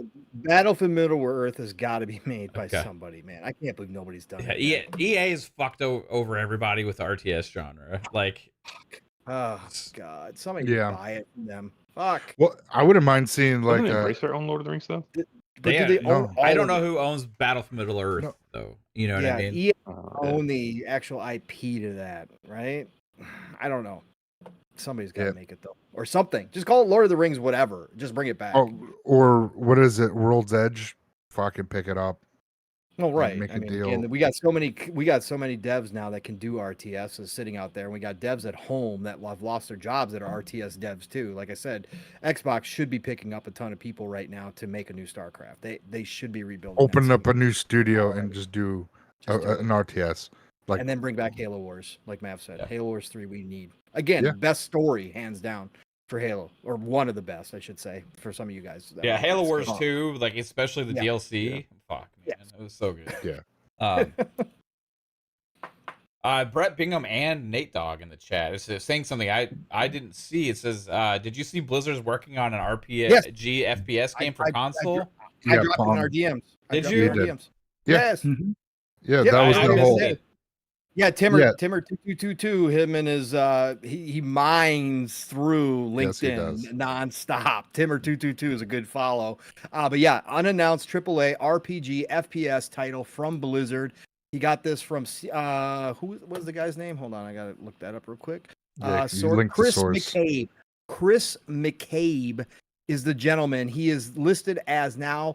He's been with Blizzard Entertainment for 4 years and 1 month. He is now listed as Senior Director of Product Management starting April 2024 to present, so 5 months, out of Los Angeles. He says Overwatch 2, PC and console, and then underneath that, unannounced AAA RPG FPS title for PC and console. So yes, they are working on a new game. Look at that. The first thing that I thought of about that is the Infinity Ward RPG FPS game that they're making. So I'm wondering if there's like a connection between these two. I wonder how many teams they got working on that game, if that's still legit, right? They brought in those ex-BioWare devs supposedly, along with the Infinity Ward devs. Started out small. Maybe they're grabbing from other teams too. Again, with this cooperative thing now, maybe that is something. That'd be dope if that's the case. Oh, yeah. I'm wondering, do you think maybe StarCraft even? Could be. Could be. I mean, they could be going a different route. They could bring back StarCraft Ghost and making it. Yeah. I mean, bro, don't tease me like that. Oh, I mean, the thing was made. They had it. They had the boxes. Goddamn made. Like they were ready. Like it was that close, and it got hype. Like people were excited. It looked good. Gold. It almost went gold. That's how close it almost went gold. Yeah. Yes. So why not redo it, bring it back, and start it all over again, right? Yeah. And then launch a new StarCraft RTS on top of it. Oh my god! Because the rumor was that Infinity Ward's game was a sci-fi game, right? With the BioWare devs. Yes. It was gonna be a sci-fi RPG first-person shooter. RPG. So let's go. Let's do it, man. So Man. much potential. Kerrigan is coming, y'all. Yeah, it's an awesome genre. Awesome that we're getting new games in it. And Age of Mythology Retold is another great one that Xbox is releasing this generation with. Yeah, like you said, that's the best part, Mav, is that Microsoft is finding success. Xbox is seeing success. Yeah, and they've talked about it. We could get that Yeah. StarCraft. We could get Halo Wars 3 eventually. We could see a lot of things because even if other people are finding success, Phil's talked about how many people are playing Age. Like Age is like off the charts for them as far as people in the ecosystem, which means a lot to them right now. Yeah. So it definitely helps that Phil is a fan of the genre, right? That too. Well, he originally, like, his first game was like Rise of Nations, which was an RTS game back in the day. Yeah. Like for Microsoft. Mm-hmm. So good. So you gotta head out, Pong, right? Yeah, I should get heading out here. So what time is it? 10 after 10:30. Yeah, I should get out of here. Yep, I should. This is a perfect spot because we just got done. Yeah. We're gonna move to a new topic, so I figured. Yeah. Let you What's escape. going on, Fonz? I see you dropping in here. What's going on, man? Good to see you, brother. Yeah, everybody, thank you for kicking it with us and continue to listen to the rest of these dudes. As glad Psycho got to jump in here. Got a full squad tonight. Jasper, it was great to see you, brother, especially on camera, man. So awesome to get to podcast with you. Psycho, so I got to leave when you just jumped in here. Yeah, he is full, bro. He's being told what to fucking do. It's amazing, man, what happens, man. So yeah, no, it's good shit. Chat, you guys are absolutely incredible. Thank you for joining us. Quick reminder, I won't do my whole outro, whatever. You guys know where to find me. But tomorrow morning, Living Split Screen, S.T.A.L.K.E.R is giving away 4 copies of Gundam Breaker 4. This is a huge game for him. He calls it the best looter brawler of all time. So if you like mechs, even if you're not in the Gundam, S.T.A.L.K.E.R says you got to play the game. The game is dope. First time coming to the West. This is Gundam Breaker is the game that he imported to, and why he bought a PlayStation back in the day, because that's the only way you could get it. It's still not on Xbox, but it is on PlayStation. It is on Switch. It is on PC. So join us tomorrow. 4 copies going out. I already made a post. You can find the details. Most of you guys are following me and S.T.A.L.K.E.R anyways. Make sure you just look at the post and make sure you got all that in order. All your ducks in a row, and then join us tomorrow morning, 10 a.m. Eastern, 9 o'clock Central Time, Living Split Screen. Buckle up, 3+ hours. We got a lot to get into. S.T.A.L.K.E.R has been playing obviously a lot of games that I'm not playing, and vice versa. So we're gonna have a lot. We're gonna start the show off with gaming talk like we always do. We'll get into the rest of the nonsense. 4+ hours. Buckle up tomorrow morning. Love you all. It's the golden age of gaming, people. So please have a great start to your weekend. Rest your weekend if you guys are across the globe in your weekend already. Play what you love. Love what you play. And I'm going to talk to you all real soon. Thanks again, brothers. And I will talk to you guys all real soon because we're going to get some Call of Duty beta in this weekend too. Yes, forget. sir. Yeah. Yes, absolutely. sir. And some Age 2, by the way. We got to get some Age going. Yeah. Too. All right. Love y'all. Later, Talk to you man. Later, buddy. Your Pong. Is it that notable that I'm actually looked? Was that? Is it actually noticeable that I look different? Yeah. You have you like You were- more of your shoulders and neck is like a little bit bulked out. You're like your jowls are like more like you got that like hey a little bit of the swole look to you now. You can tell. Okay. I mean, you were such a little skinny fuck before, so Yeah. you got some meat now. So congrats. No, but hey, that's awesome, dude. Like, I say like to be dripping. God. Whenever somebody that's like on the skinnier side like goes through like a boot camp or whatever, usually they add like some muscle and stuff, right? The fat guys lose weight and the skinny guys gain a little bit of weight. So like we told you before you went, like when next time we actually see you, you're probably gonna have added like some muscle and stuff, and it's visible. Like the chat can tell as well. This is the swole Jasper. You're gonna another few months there. You're gonna look like fucking John Cena. Like I'm starting to see the resemblance already.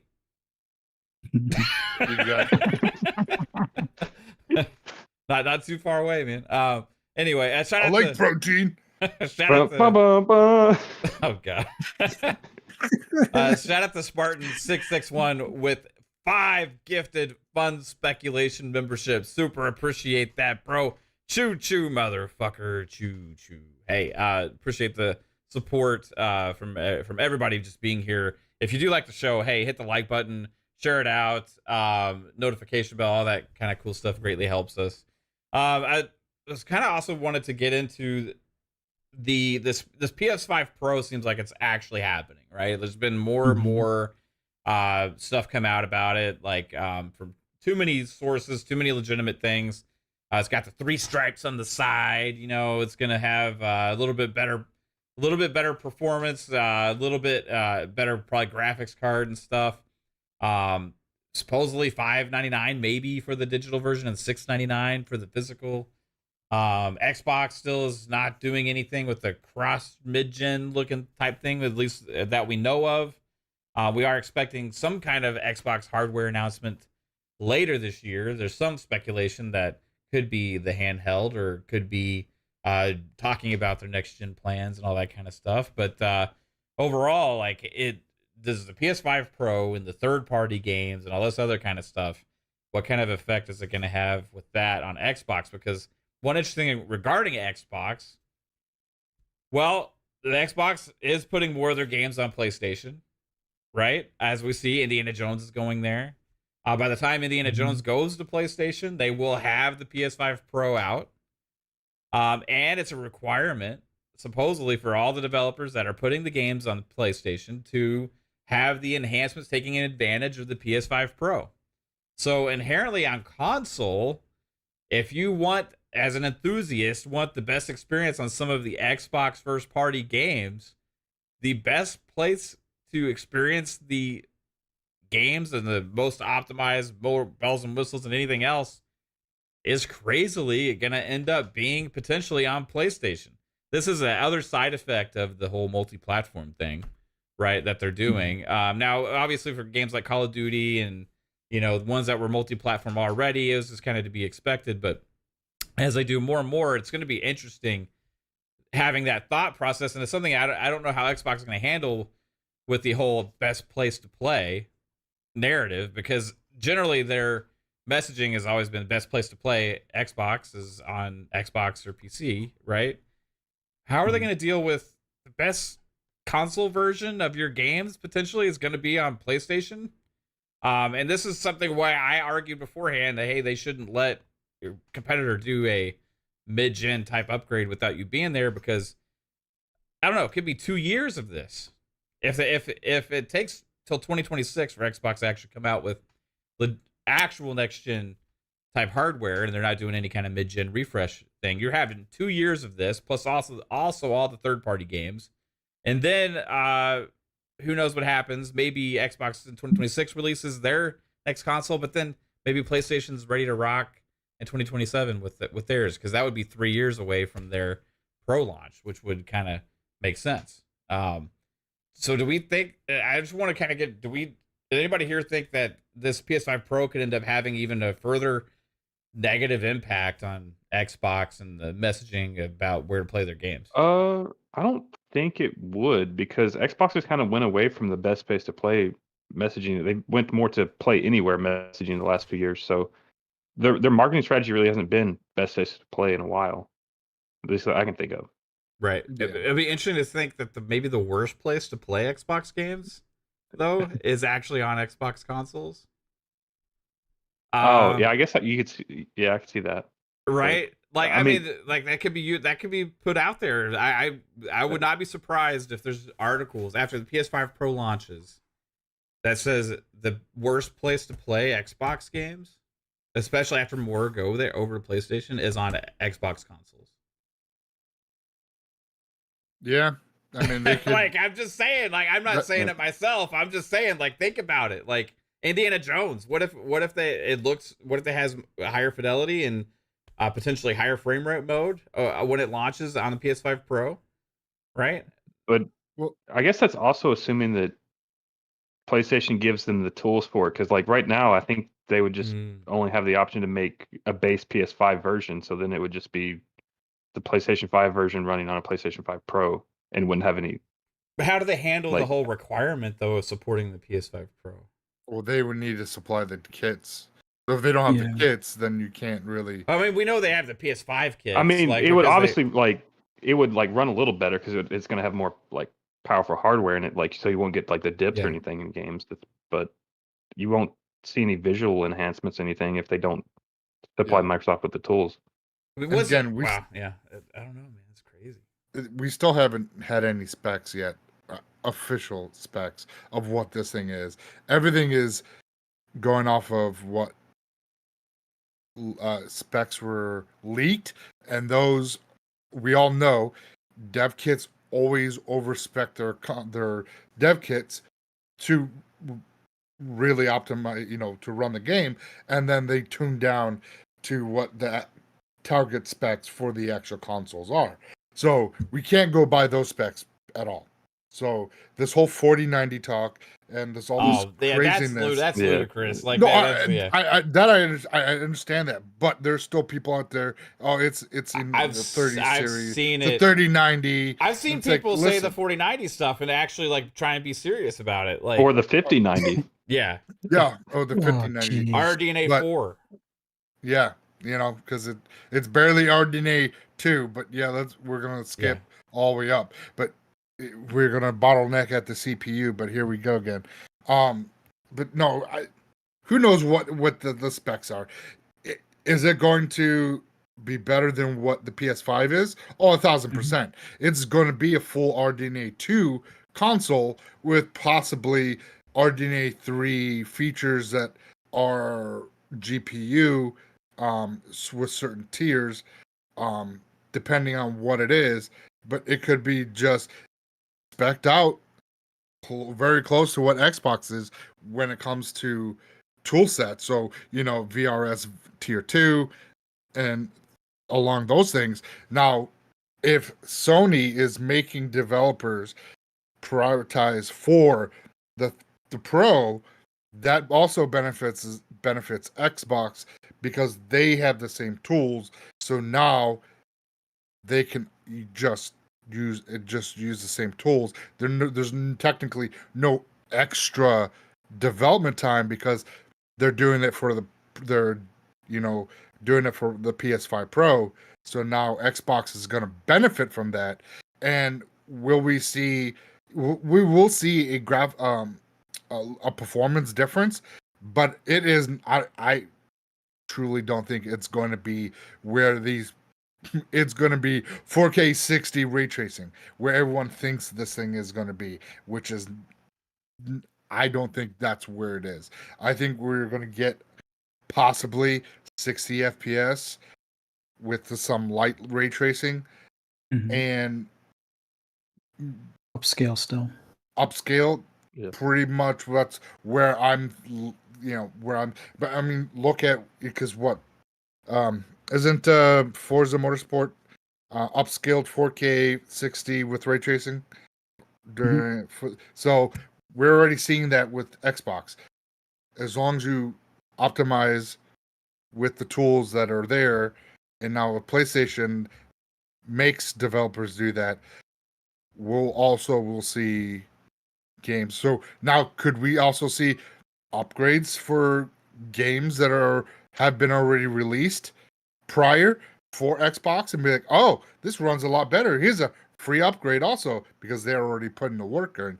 So they're not doing actually anything more work. So they're just really turning on switches and allowing these, and because they already did the work with PlayStation. So I think this is going to benefit Xbox in the long run. And if you look at it in 2025, if they announce the new Xbox for 2026, you're really only having the power narrative for this holiday in 2025, but people are going to be like, I'm ready for the next Xbox that's coming out in 2026. So you could overshadow the hype of the PS5 Pro with new hardware talk if Xbox is bringing theirs out in 2026. And then Sony would be behind. People are like, oh shit, the new Xbox is just next year. Do I really need the Pro when this new box is coming out? And that's where people are going to, now people are going to be like, you don't need an Xbox, blah, blah, blah. But at the end of the day, if you want the best performing game, you're going to get the best performing console. So Sony's going to have, like I said, the narrative from the holiday and whenever Xbox makes that announcement next year. Yeah. It's gonna be interesting to see kind of just what how happens. Like, it's gonna be a fun time because like you have the Switch 2 coming next year probably, or like around May is what it's rumored. You have 5 times the more powerful. PS5 Pro coming out this holiday.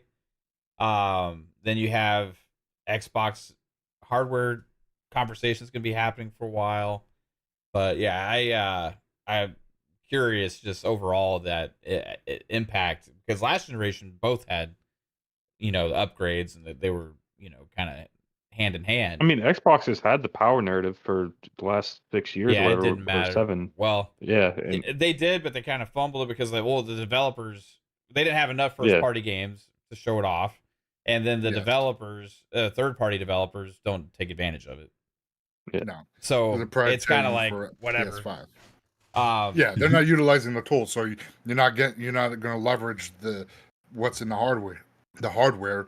So, like I said, the Pro is going to help leverage the Xbox hardware more than people actually. Or think will it it's just going make to. it seem worse? Because like I get what you're saying, and that's the like optimistic way of looking at it. And usually I'm that person, but when it comes to developers and what we've seen this generation, I have no faith and trust and optimization from the developers anymore whatsoever, because it's such a last minute seems like thought process for them, that I think what we're gonna get, honestly, is they're gonna have the PS5 version with the bells and whistles, and then they're gonna have the PS4 version, and the Xbox Series X is going to get a port from the PS4 version that's probably not as optimized until we get patches after release. Not if they have the same tools being utilized for the Pro. But they're not going to be able to utilize those tools when they're developing them for the PS4, because the PS4 doesn't have it.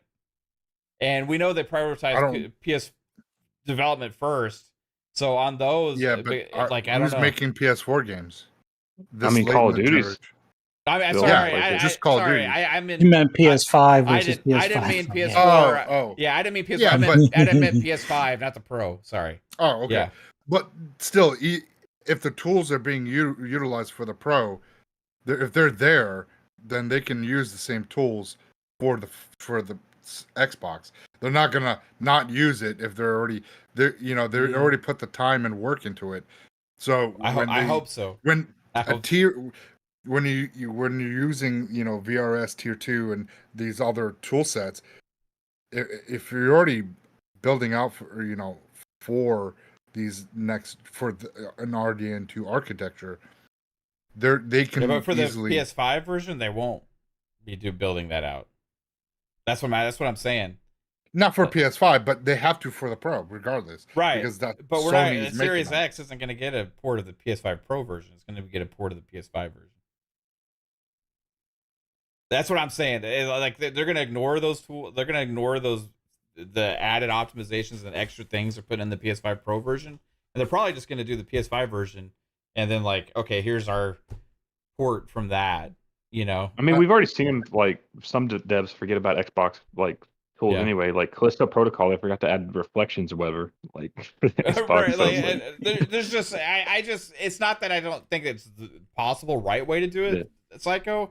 I think that's what, like, hey, yeah, it's just for everything I'm learning about the devs this generation and where the priorities are on that stuff, it just seems like it's the last thought to worry about optimizing for Xbox. And it's like, hey, let's focus on they're PlayStation. They're not doing extra PlayStation. work, though. That's the thing.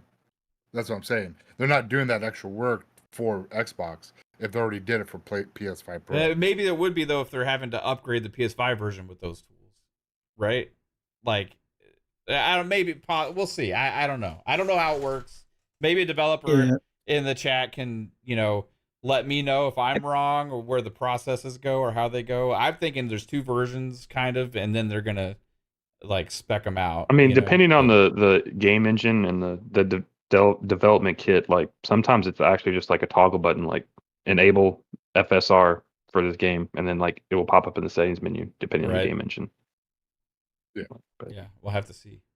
I think certain devs will take the time to do similar optimizations to the PS5 Pro as what they could do to the Series X. Like Capcom, even though I know, yes, they're skipping with the older fighting games, the whatever engine or process that is. I know that's been a sore spot for Xbox, but everything that they do as far as their newer games have been seemed to be better optimized on Xbox. So I wouldn't be surprised if they're similar on the Pro. It's just that, let's say for example, the Series X version is 1800p. I could see the PS5 Pro version being 1900 or a full 2160 or something along those lines, where they'll have the same frames. It's just that they'll just have higher resolution on the PS5 Pro, or they may have a slightly better ray tracing or specular highlights, or maybe better shadows, things like that. But I think overall, the bigger name developers, we probably won't notice much of a difference until we start counting pixels, like what Digital Foundry will do. I don't think this system pushes the 60 frame target, especially for something like GTA 6. It may push it on some of them. We're already, upper 50s or whatever. So something like Dragon's Dogma 2 on console, where it was, bouncing up and down between 40s, 50s, and 60s. I think it probably runs a little more consistent, closer to 60, if not a solid 60 at that point on the Pro, versus what's still currently on like the Series X and the standard PS5. But something like GTA 6, I think you get higher resolution, but you don't get any more frames unless they can swing a 40 frames option, which I think that would be a first for Rockstar. I mean, to it's even it's attempt also this. Rockstar. They haven't updated fucking Red Dead 2 yet, so Yeah.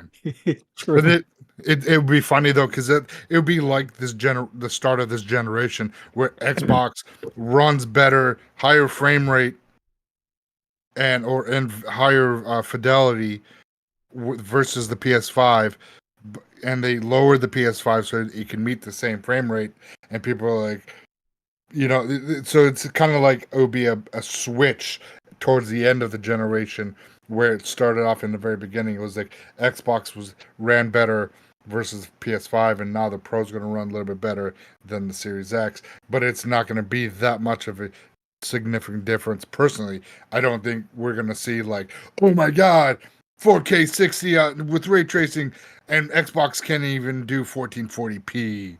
I don't think that's not where this. no, I machine's think gonna be. the only thing the Pro is going to really do is just stabilize the frame rates more, make it more Yeah. consistent.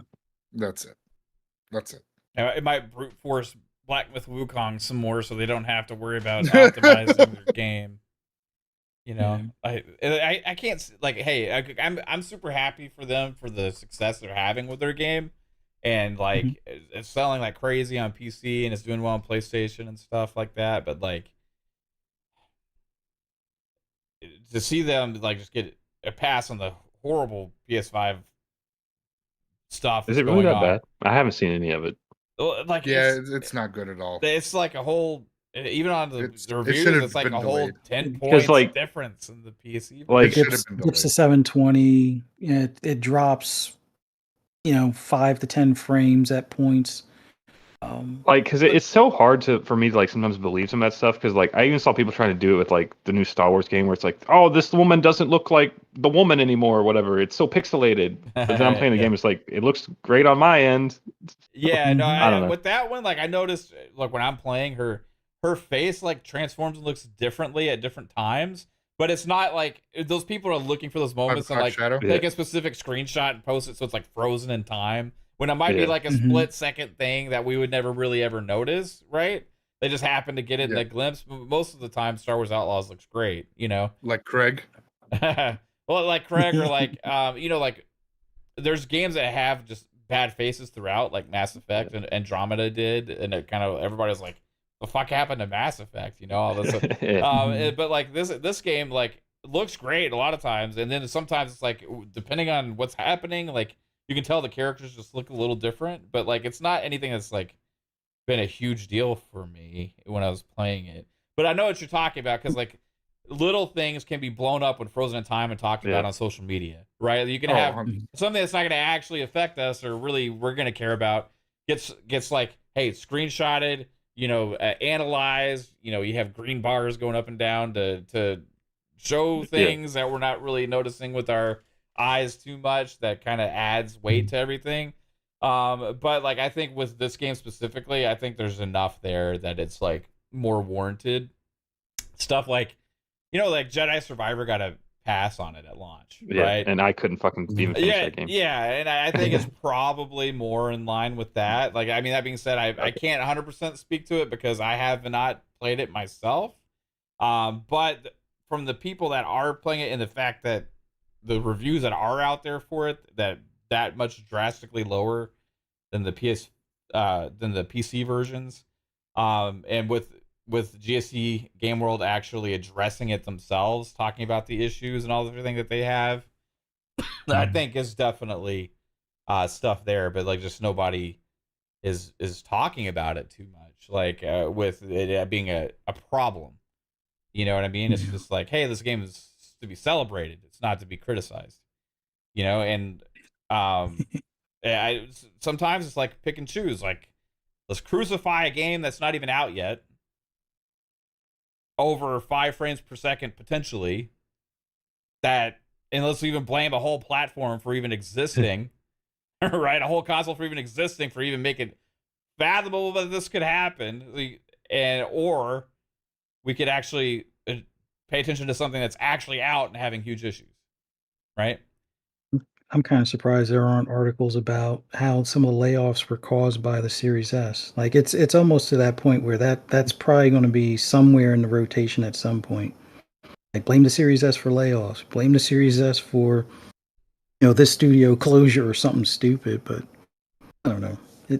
It's just it feels like if somebody made a Series X and Series S and it wasn't Microsoft related or Xbox related, it would be praised a lot more. So like if these were Google consoles, I think PlayStation would have a harder time. And they could be the exact same hardware as what they are today. I think Google one would probably handle it better to some extent as far as some of the marketing speak, but it just feels like, oh, because Microsoft made it or touched it, yeah, no, it's a problem. But the Black Myth Wukong stuff is just funny to me. Like you said, the PS5 Pro will be when everybody reviews it. Those 8 reviews that did it now, they'll be forgotten. The bigger places will say, hey, PS5 Pro is the best place to play. And then that will be the catch line for almost every game moving forward, from everything from Call of Duty to Indiana Jones to even GTA 6.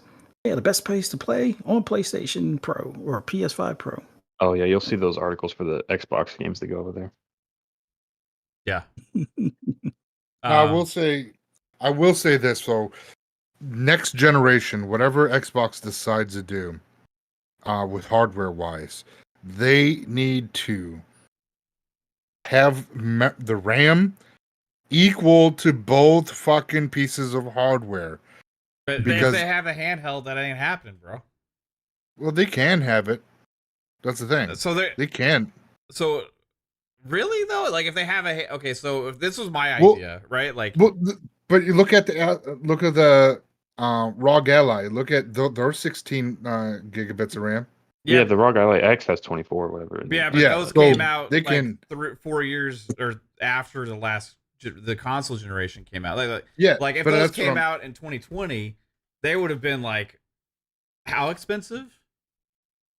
They're still, $600 and $700. Right. Yeah, I mean, they'd have been over $1,000. Like if they came out in 2020 at that. But I'm just saying that they need. That's think the decision Microsoft has to make, is if they do a cheaper handheld than a premium console, or do they do a premium handheld more expensive than the console? Like, that's the decision they have to make, and that'll kind of dictate the specs and stuff. What would solve it is what I've been saying from the start, is that this handheld shouldn't be considered a next generation device. It should be part of this generation and cross the gap, because they're going to support this gen 4 years into next generation anyway, probably 3 years maybe.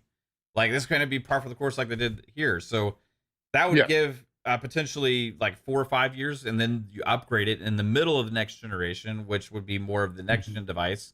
That way, you keep the handheld to a more of affordable price that's more in spec with what the generation is as well. Because if you came out with the handheld now, like if it launched this year at a reasonable price, it could probably be spec'd at a Series S, right? For maybe like 400, $500 or something like that. I don't know. Yeah. But like if you launched it next generation and had it spec to be like similar or even close to what the farly advanced next generation console is at launch, a handheld would be crazy expensive. Well, I just don't foresee that. That's happening. what I wanted to say is that the Series S should have been had the same amount of RAM, because a lot of the issues is because of the amount of RAM that they have to tweak for that. So if they had, instead of 10, maybe they should have went with 12 or 14. So this way it's a little bit better than what it is right now, and maybe they wouldn't be having a lot of the issues that possibly that they're having with fully optimizing for the console. That's all, because that's the first thing is you have to optimize for that Series S, and a lot of devs are not putting that work in. So it's like a double-edged sword with Xbox because of that. So me personally, I don't know. it I think should have been Microsoft they more they RAM. knowingly took a gamble on like how much RAM to include, and they thought they'd get away with 10 gigs of RAM in there, and I think that overall paid off for them because the Series S is their best performing console. Because of the price, right? Yeah. So like if it had more RAM, it'd be more expensive. Yeah. So Yeah. like, and then it would probably, they were taking the hit for it. but there'd be no reason in existing. If it was more expensive at launch, probably it'd be closer. Yeah, but to the how gap much to more? price. But it's not going to be that much more expensive. Like They would have charged an extra fucking $100 for that. Yeah, exactly. Yeah, 2 gigs they're RAM. already taking a bath on Mhm. based on what the chipset itself would be, like that APU. That APU should be more than $300 by itself. We're not even talking about anything else in the box. It's like just the APU alone is the equivalent of what if you were to build your own laptop or gaming box with that APU. You're spending at least $450 to get that thing in your hands. So Yeah.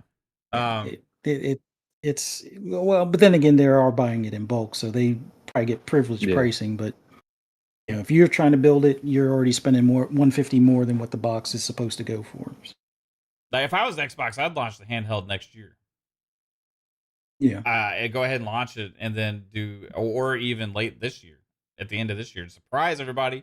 Fucking Xbox handheld coming out this year, right? Like that'd be crazy. Yeah, like but that would cross that generation gap, like we're talking about, and kind of in between gens, where you're getting a full 5-6 years out of the damn thing, right? Before you feel like you need to upgrade it. So for me, it would make sense. You definitely could. Look at like the Steam Deck, for example. Like the Steam Deck right now is at the bottom of the pile of the handheld PCs, as far as what comes in the box. So the ROG Ally has already passed it, Legion Go's already passed it, and the Claw has already passed as far as memory and chipset and all that stuff. But the Steam Deck still plays most of the games that you find on Steam. Sure, some of them have to be 30 frames. You can push some to 60 if you don't care about battery life being beyond an hour and some change. But there is enough wherewithal to, tweaking. You can play just about any game on it. It's just the only games that are problems now are because of the software with Proton.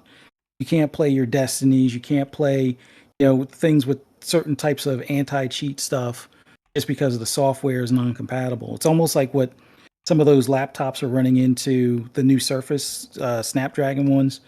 Yeah. They're, I guess, because they're doing almost like an emulation. It's not quite working with like I guess it was Halo Master Chief Collection and something else. I was watching a Linus video today. They did the Snapdragon laptops for a month, and like I know Fortnite, Roblox, and some other like popular game that everyone plays like didn't work. So like even like the big games that everyone's playing, they're not working on the Snapdragon shit. Yeah. Why? So if they can get that the figured emulation out, and it's not. Yeah, because if it's not like the x86 stuff, you have to almost do it as a virtual machine to make it act like it's x86 on that chipset. And when you're doing that, that's what usually sets off some of these anti-cheat, because it's almost like you're running um I forget the name of it, but it's like you're running other stuff in the background that would normally be things like aimbot or stuff like that. So Oh, that's what it they was got to figure League, out. Valorant, and Fortnite. Those were the 3 games. Okay. Yeah. And And, those are and like big some as of the those biggest games are, fucking games. Yeah. yeah, they got to figure that stuff out. But they could do like a Steam Deck 2 equivalent type of thing, because when Steam Deck 2 probably comes out next year, Mhm. it'll be the top of the handhelds, at least for that moment, until the next Legion Go or the Legion Go 2 or the ROG Ally X2 or whatever comes out. But it's going to have a couple of years where it's going to probably be the leading platform for the handhelds. Xbox can definitely do something along those lines. In fact, Steam said, hey, if you want our blueprint, we'll work with you. So, as chummy as the relationship is with Xbox and Steam, or Microsoft in general with Steam, I would say even if they kind of outsource some of that and just basically reboxed or relabeled the Steam Deck 2, that would be the best of both worlds. They just would have to figure out how to emulate installed console games. So if you wanted to take your console library and put it on that and play it on the go and not have to worry about third party licensing issues. I mean, at least first party should be able to be done like that, but third party is, I guess, their biggest obstacle, because third party tends to want extra money for a PC version and a console version and whatnot. That's the part that they gotta, if they figure that out, release it later this year or next year, that would make it so somebody can take their games on the go, maybe with some tweaks, which they could probably put different modes, like, hey, you're in handheld 30 frames mode, or you're in handheld 60 frames mode, which, yeah, it drops it down to 1080 instead of 1440, or maybe it drops it down to 720, but you're doing 60 frames. You just do those like little mode switches on that thing. Hey, you're doing 60? All right, you get 4 hours. Hey, you're doing 30? You get 8 hours. I think people would be happy with that, and you have enough room to cover into the next generation and then some, where, like you said, people could just upgrade the middle of that next generation at like after 5 or 6 years. So we'll see. Yeah. It's gonna be interesting to see what they do. I don't know, like, if they're gonna actually announce at the end of this year, some kind of device, like, or some kind of plans. Game Awards. So what everybody's thinking, like they said before, like towards the end of the year, they have some hardware to talk about or show or something, but nobody knows what it is, So that would make sense if they were planning it for around then. It would make a huge splash. It would reach a lot of people. PS5 Pro would have already been announced as well by that time. So there's going to be a lot of talk about that. And PS5 Pro will be going for sale probably around the time of the Game Awards, right? So you're going to have like this whole hardware conversation being had at the time. And I think 2025 is going to be crazy interesting just in general for hardware. Like you said, you mentioned this potentially a Steam Deck 2 or whatever's coming out. We have a Switch 2. You're going to have more of these other third party like devices and other kinds of things are probably going to happen next year. Xbox is going to hopefully share their plans more. And you're going to have, I don't know if I already said the Switch 2, but you'll have the PS5 Pro is going to be having all the marketing for like, hey, the best place to play is here right now, at least for a little while. Even though it's going to be crazy expensive. And I don't think it's going to sell as well as the PS4 Pro did. Just because of that. Like, it's not replacing the price point of the PS5. It's going above and beyond it. So Yeah. it's going to be interesting to see how that plays out, especially without a bunch of big first party single player tentpole games to sell it with, because that was another thing they did is, hey, all these bundles and stuff that they had, what are they going to bundle? They're going to have to do more third party stuff and see how that goes. So overall, like, to take advantage of it, it's a requirement. And I think really kind of good for them to make it a requirement, because for the amount of sales that they're going to get for it, I don't know how much of a priority it would be, for people to support it. But I think the most impact that'll have is on the marketing aspect, and still trying to make it seem like the best place to play is on PlayStation. And Xbox has got to figure out a way to combat that on their first party games when they go there. Doom: The Dark Ages, when it comes out next year on PlayStation day and date, they're gonna have to. The PlayStation's gonna say, "Hey, the best place on consoles is to play fucking Doom: Dark Ages is here on the PS5 Pro." Right? Indiana Jones, when it happens in spring, they're gonna say the best place to play Indiana Jones is here on the PS5 Pro. And it's gonna be weird seeing that. Call I mean, of I Duty guess is gonna do the same thing. Xbox, like, since they're doing that like 3 to 6 months exclusivity for the first party games, they could be like, you could play it first on Xbox though. Right, but not for Play Doom. it first versus play it best. Yeah, it's just weird. It's just weird. I mean, it's just part of the thing. I mean, I think they will have the PS5 Pro dev kits. I mean, they have the PS5 dev kits for those teams now, and obviously Xbox got the PS5 dev kits for the other teams too. Like Rare has to have them now because they have Sea of Thieves over there, and Obsidian has to have them. Well, when they bought Activision, they acquired a bunch. Yeah, they're like, hey, let's just start spreading around to the teams. Like, we got it finally, guys. They're repurposing ABK. Like, hey, sorry, is that maybe they purposely laid off parts of ABK just to steal their dev kits and send them to the other studios? Hey, we don't need you guys anymore. We're just gonna send more of our other games to PlayStation. We're just gonna take your dev kits because PlayStation won't send them to us. That'd be crazy. Anyway, but yeah, ultimately it's going to be interesting. But what is when the whole dev kit thing came up, the craziest thing for me was thinking about that is like with the position Xbox is in with being such a major part of of huge games of service games on PlayStation now, right? They're going to be one of the most important publishers for next gen for PlayStation. So Xbox they gotta have the dev kits. Remember PlayStation was arguing with FTC? Yeah, they're like, yeah. Like, we can't give them our dev kits, but like Xbox is gonna have like all these huge games of service games over on PlayStation. Like PlayStation's gonna be kind of like, what the fuck are we supposed to do? We gotta give them the dev kits. So Xbox is gonna fucking know everything Their about hardware. everything about the next PlayStation. Like probably unless they don't share it with them. I mean, I assume that they already know, just like from talking with like AMD and their other partners, like they probably talking to each other about it. But that's why the consoles are always usually pretty similar in like design anyway. Right. Because They always pretend like they don't know anything. Yeah. Though, you know, like, yeah, it's a very interesting world we live in now as the landscape of gaming continues to change. But most importantly, we have awesome games to look forward to and play. And hell yeah, this Call of Duty beta is gonna get played a hell of a lot this weekend. And Jasper, you're getting Warhammer, right? Yep. Are you getting Warhammer, Psycho? No, he's gone. That's right. He said be right back. Are you getting Warhammer, Fuzz? You are. Okay, you're there, Psycho. You're getting Warhammer. Yes, I'm getting Warhammer. Are you getting it for your PC or are you getting it for Xbox? Xbox. Yeah. Yeah, I don't know. Yeah, if I'm a console guy, you know. No, I get it. Like I kind of wanted to get it for console, and then like Pong and Steel and Jasper all are getting it for PC. Well, that's all I have to play on. Right. So. Yeah, that's fair for you. Is there cross-platform? Not for PvP. Oh.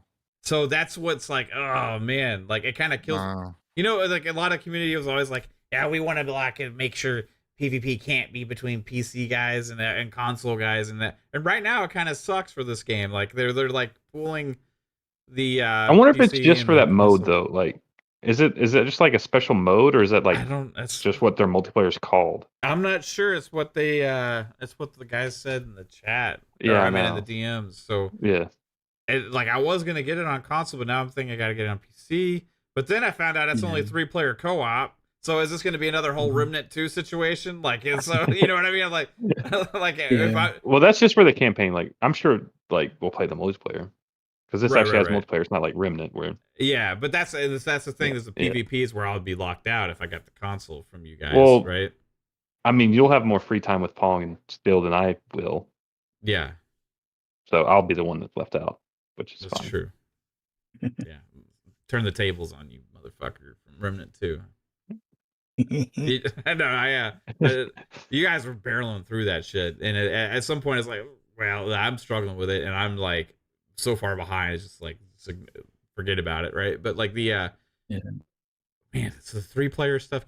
That's the thing? Can we just like, can they just add the 4th? It's so weird. Make it either 3-player 4 or make it up to 6 or something like that for PvE content. I don't understand why you would ever 3-player. do 3. Is there a developer in the chat can explain to me why they do 3-player It's the story, I'm bro. assuming it's got to be memory related or something. So For the story. no, fuck that. It's probably resources for what is going on the screen and trying to sync up. Share data, transferring between people, and stuff like that. Yeah. 4 could break the code, so this way they very well could be just because of the resources, and 3 is the magic number, and it's been like that for a while for a lot of these games. Well, who has 4 friends? Most people just have 1 or 2.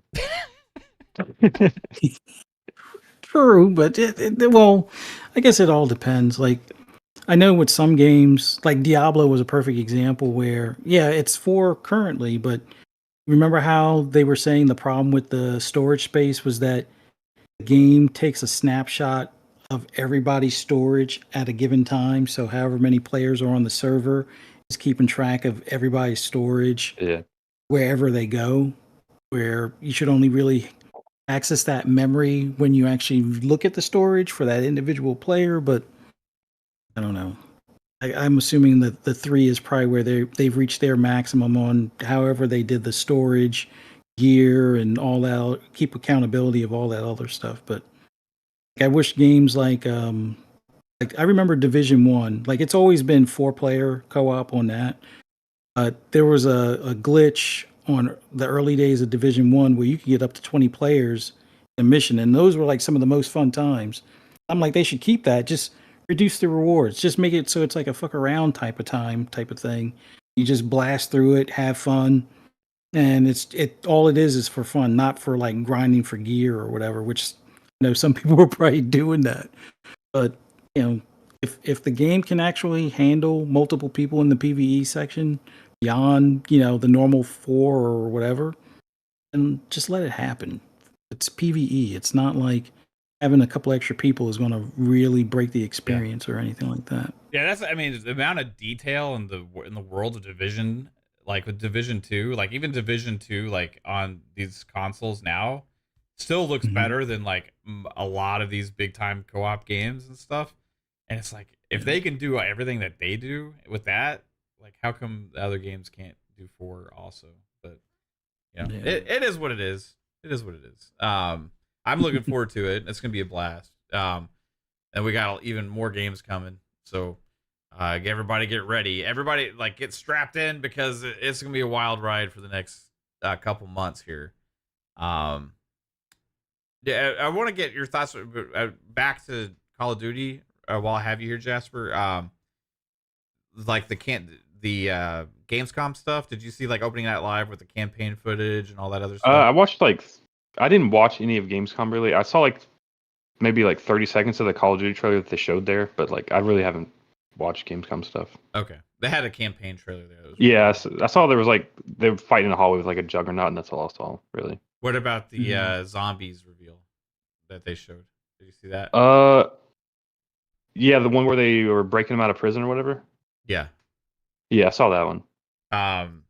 Do you have any thoughts on the zombies mode? Because you're a round-based zombies guy, right? Yeah, I'm excited that zombies is going back to round-based. I did hear the other night, like you all were talking about it, where apparently the zombies community isn't liking it or something, or wasn't feeling it at the COD event they had the other day.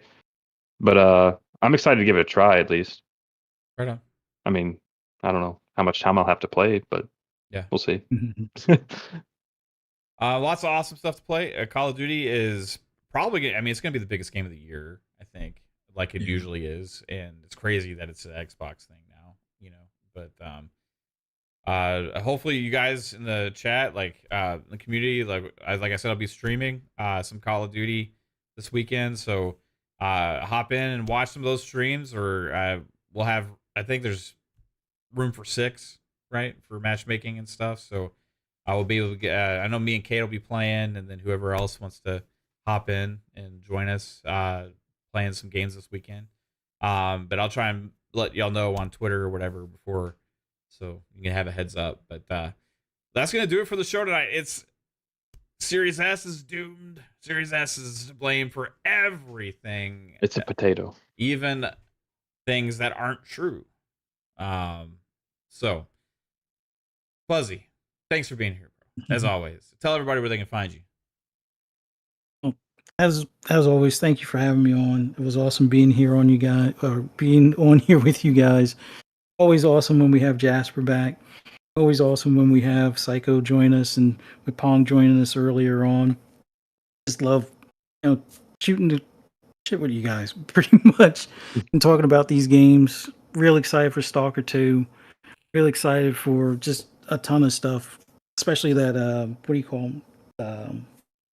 Starfield DLC and stuff. So I can't wait to get back into Starfield again. But yeah, this was fun. Thanks to everybody in the chat. Thank you guys for joining us and interacting with us. Greatly appreciate it. Hit that like button if you haven't already. Make sure you subscribe if you're not already a member. Greatly appreciate it. And for those that want to hear my rambles and rants on anything gaming related, just follow me on Twitter at fuzzy_Belvedere. No PXE this Sunday.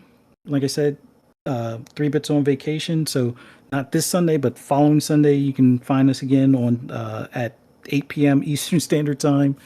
And then Monday, Double Barrel Gaming.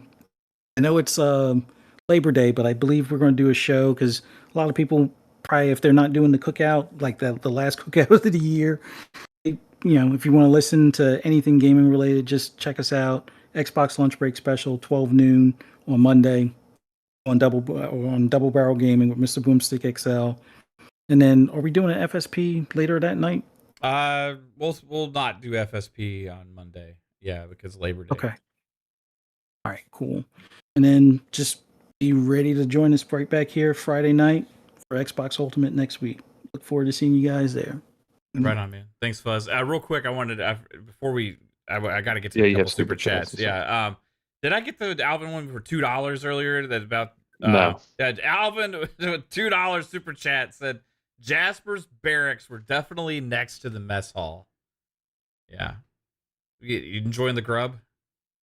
Well, the one here is like a 30-minute walk away, so this one's not close. But in basic, it was in the same building pretty much. Oh, right on. Yeah. Decent food? Did you enjoy the food? Not in basic. Here, it's actually okay. Okay, right on. Jay Rembert hit us with the $5 super chat as well. Sorry, I forgot to get these before the outros. It said, not to sound like a downer, but people won't care about the next Xbox if they keep porting games. I hope they know what they're doing. I think for the most part, a large majority of gamers don't give a shit about Xbox anyway. But there is a core Xbox fan base, and there's people that prefer to play on Xbox. It's not the most popular, it's not the most massive, but the people that love Xbox are still passionate about it, and there's a lot of casuals that just play Xbox because that's what they prefer, that aren't even following all this news and all this other kind of stuff, that are still going to continue to do that.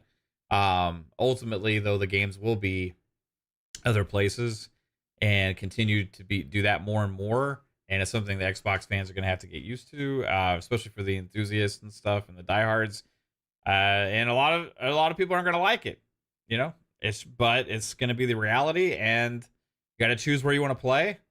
For me, it'll still be on Xbox consoles and PC because that's what I like. I'm not going to change what I like to play on because it's that specific experience is not changing, right? For me at least. So, as well, I wanted to say Jesse P had said I doubt Xbox will allow PlayStation basically to market those games, though. I'll counteract that and say Indiana Jones is already on their YouTube channel, and also you got to remember at Gamescom at Opening Night Live, they did one more thing to promote Indiana Jones going to PlayStation. Like, I don't know if they're too worried about it. Also, they had PlayStation marketing to celebrate Sea of Thieves going over there and these other games.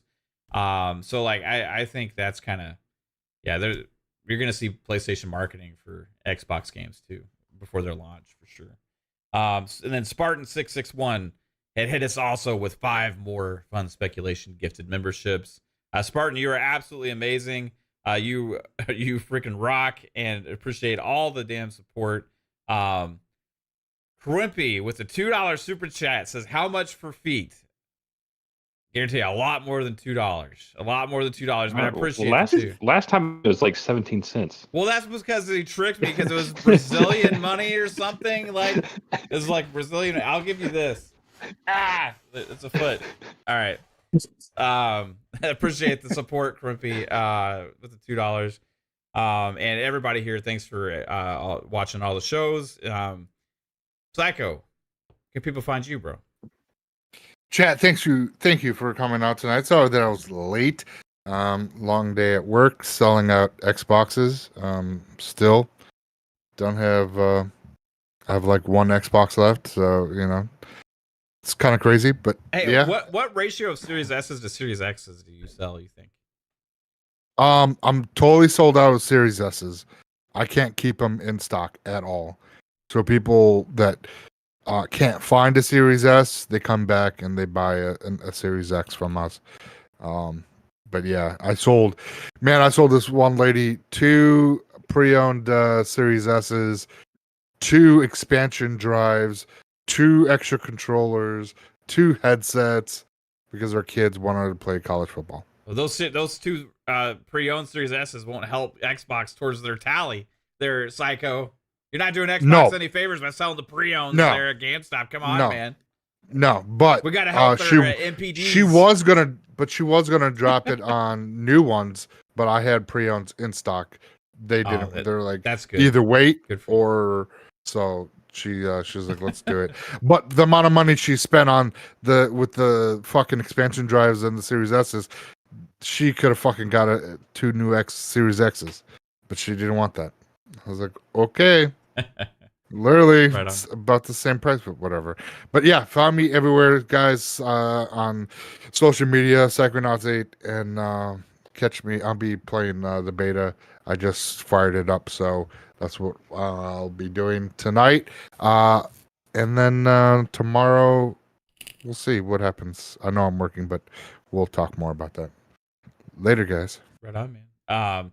Quimpy with another $5 super chat. Appreciate you again. Says, just going through my lives, drinking and having fun. Oh, you have multiple lives? That's pretty damn cool. Are you a cat? Are you a cat, Quimpy? I'm confused. Fuzzy loves cats. Yeah. I'm guessing you're a cat, or is it mistype, or you have multiple lives.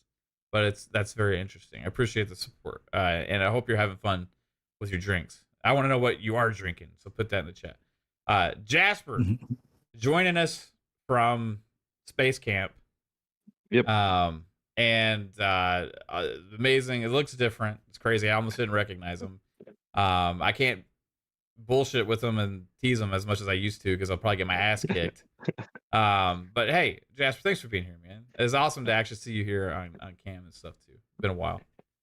Yeah, it's always fun doing the shows. I miss doing them weekly like I used to be able to. But this is the new Swole Me, so come on down, brother. What the fuck? No, but Lord Jasper Twitter, Lord Master Jasper YouTube, all that fun stuff. Whatever, you know where to find me. It's been a while. Who cares at this point? It's just always fun being on the shows. Yeah, man. That's my outro. Right on. It's awesome, dude. And everybody in the chat, you guys rock. Hope you have a fun weekend. Play some COD or whatever. Peace out. Hey, wait, everybody. hold on. Whoa. Karimpy with a $2 says people who are live in vodka. Okay. I think he's been drinking a little too much. Right Yeah, on, man. maybe the vodka's talking right now. Yeah, that's what I think. You rock. Thanks, Karimpy. Appreciate it. Everybody have a good night. Peace.